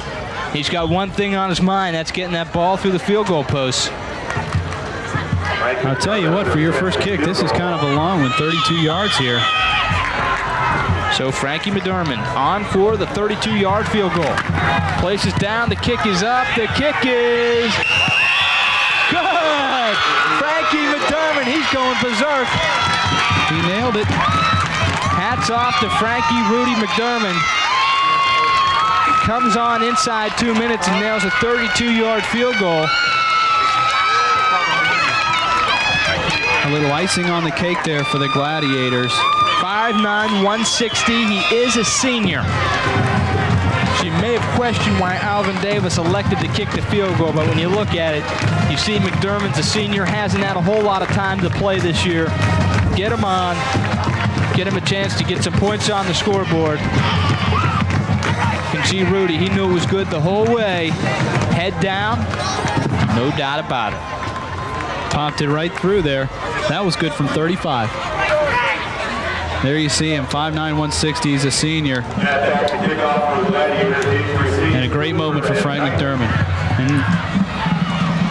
he's too excited. They're going to let Matt Back come back on to do the regular kicking and kick it off. So the score now 30-14, under 2 minutes to play. And Gibbs stays alive. There's the scoring summary, Jay. 4 plays, 8 yards, 52 seconds. And as we've stated, the big 32-yard field goal by McDermott makes it 30-14. Back to kick off. Once again, a nice high kick. Cooper has trouble with the kick again. He comes out of there. Got some speed and is across. About the 30-yard line. So with 1:16 left in the fourth quarter, Largo will take over possession. Down now by 16 points. The flag on the play there. It's like a penalty on Gibbs. It's going to push up the ball another. He keeps going, 15 yards there. Yeah, face mask penalty. Somebody caught Lakenji's face mask. We have face mask on the defense. First down. Brings the ball out to the 45-yard line. That's where Charles Martin will take over. Clock is rolling now. Under a minute and 10 seconds to play.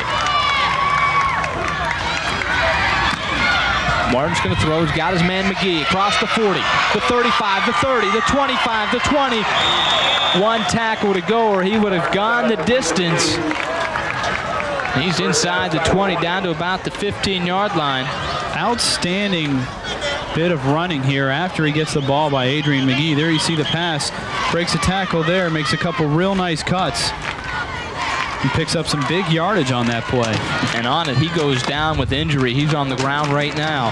He's been down a couple times today. Hopefully it's nothing serious. The real story here, though, Jay, the winner of this game stayed alive for the District 8 5A8 playoff race. And with a quarterback like Shaun King, you have to be wary of this Gibbs team. If they can get in the playoffs, anything can happen. Our cameraman of the game, much awaited award. Oh, is that who it's going to go to?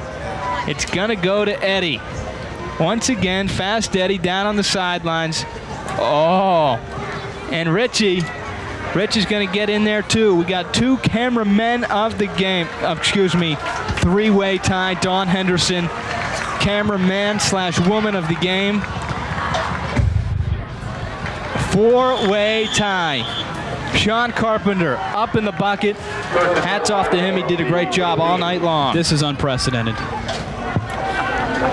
Just about everyone getting the awards tonight.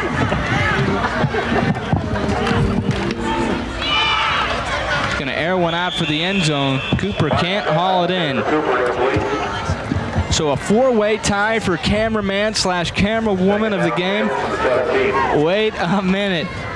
He's going to break the ice. For the first time this year, Michael Egger gets into the cameraman / camera woman of the game column. Really a great job by our entire crew, including that man. The Emperor Chaz down on the sidelines, carrying the cable for Eddie all game long. Georgie, everyone getting some camera time today. Fabulous day for them down at the crew. Martin's going to air it out again and can't find Cooper. The clock's going to stop on the incomplete pass at 34 seconds to play. And Jay, I must say your broadcasting debut at Vision Cable was an entertaining one. Had a heck of a ball game. Gibbs just a little too much here in the second half. Gibbs Gibbs had a great second half. Shaun King leading the way once again. And I'll tell you what, one thing we talked about before in the playoff picture for the second half or for later on in the season, Gibbs has established a running game here now. They've given the ball a lot to Richard Parker. He's had a heck of a game, and that could be something they need to look at in the future. One more thing for opposing coaches to think about. Martin's going to air it out again. He cannot find his man, Maurice Bellamy. Going to bring up 4th down now. Largo and his first coach, Jim Casey, not really expected to win this football game.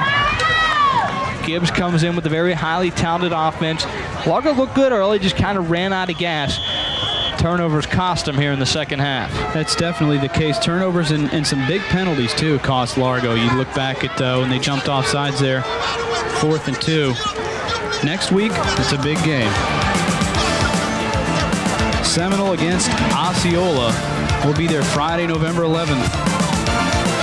Next Friday night, 10 o'clock. So now, 4th down. 4th and 10. They'll probably air it out here again. Charles Martin is trying to work on something here in the 4th quarter. He fakes it, underneath some pressure. He's going to throw it and got his man for a first down inside the 10-yard line. Called down to about the 5. Nick Haddon hauls it in. Clock's down to 17 seconds. They'll spot the ball, then they'll roll the clock. Be nice to see Largo get a touchdown on the board here. They've worked awful hard this evening. They really have. They've put forth a great effort tonight. Martin again, he's airing it out for Cooper. Can't find him. Clock down to 8 seconds left. No one on Largo willing to give up quite yet. Down by 16 points here with 8 seconds to play. Charles Martin trying to get one more on the board. The Packers have really played well here, and I think they surprised Gibbs driving down the field and scoring a touchdown on that first drive. Kenji Cooper comes off the field. Martin back under center. They're going to run it up the middle to Knighton, and that's going to be the ball game. They may have gotten a timeout with 3 seconds left. Trying to go out on a positive note. You can't blame him. Jim Casey wants to push it across. Have something to work on for next week. A reminder, this Monday night, 6 o'clock, Brian Oaks, myself, and Mark Robinson, 6 to 7. We're talking about the Bucs and the Bears this weekend. Jay, big one for the Bucs. They have not looked good in 4 of the last 5 weeks. What do you think for this weekend? I tell you, this is a really big game for the Bucs. Aside from the fact that they're 2-6 coming in, it's also a NFC Central contest. And anytime they gear up against the Bears, they've got 60,000 plus seats sold for this game. It's not a sellout, but there's going to be a lot of people there. And unfortunately for the Bucs, a lot of those people are going to be wearing black. Trent Dilfer, Eric Rett, both getting the start this weekend. Steve Walsh will be starting for the Bears. Well, with 3 seconds left, it's pretty quite simple. Largo's going to try to get one more across the board and go home with a positive note. Their pride's at stake right here. 3 seconds to play, down by 16. That's going to be a touchdown. And that will be the ball game. Great note to leave on. Final score will be 30-20. And if one coach elects to go for the extra point, then there's nothing they can do about it. It appears Largo wants to go ahead and kick it. Gibbs is coming across the field, and Largo decides that it's not worth it. They're just going to concede defeat here. Final score 30-20. Final score, Largo 20, Gibbs 30. And Gibbs stays alive in the district race. That race for second place behind Dixie Hollins. Final score here, 30-20. There you see the players gathering around midfield in an outstanding game here. I'll tell you, the Largo Packers gave Gibbs a run for their money, but in the end, Gibbs was a little bit too much for Largo, and they wore him down in the second half. So with that note, 30-20 is your final. We'll be back with statistics and highlights after this. Welcome back to Largo High School. There's your final, 30-20. The Gibbs Gladiators coming out on top. Joining me now, all-everything quarterback Shaun King. Shaun, Bit of a scare going into halftime. 14-14 was the score. In the second half, you guys come out and just had a little too much. Yeah, I think at halftime we made a couple adjustments because they were dropping the 3 safeties instead of 2 like we were practicing against. So we figured we had to run the ball a little bit and, you know, put some extended drives and keep their offense off the field because our defense was doing a pretty good job. How difficult is it when teams are stacking up against the pass, knowing that you're going to throw the football? Does that make it that much more difficult? Yeah, it makes it pretty difficult, you know, but we're kind of used to it now because they've been doing that since about the second game of the week, and we just have to run a little bit, that's all. And there you are, running it in for your quarterback keeper. What's it like to run the football? You've done it a lot this year, kind of doing a lot of different things out of that shotgun position. Yeah, Coach, he really made the offense around me, and, you know, he just utilizing my abilities. I run the ball. I prefer to throw it, but if the opportunity presents itself, you know, I don't hesitate. Congratulations on a great game. Good luck sir. to you the rest of the year. Let's bring in Alvin Jones now. Alvin Jones had a monster day. 3 touchdowns for you. You wore your number in the end zone. Congratulations on a great game. Thank you. What was it like, obviously playing with Shaun? You know that the ball is going to be there. You just have to get out there and get open. Knowing for you, how do you come into each game mentally? Well, we practice hard in practice, and I run my patterns and work hard on them, and they bite every time, and I get open. Score was 14-14 at the half. Had to be a little bit worried knowing that this game had an awful lot at stake. The playoffs were at stake. You guys came out in the second half and showed them who was boss. Yeah, we really did it up in the second half. First half, we played a little sloppy on defense. They came back in the second half and shut them out, and the offense moved the ball. Here's a look at one of your touchdowns. Breaking free.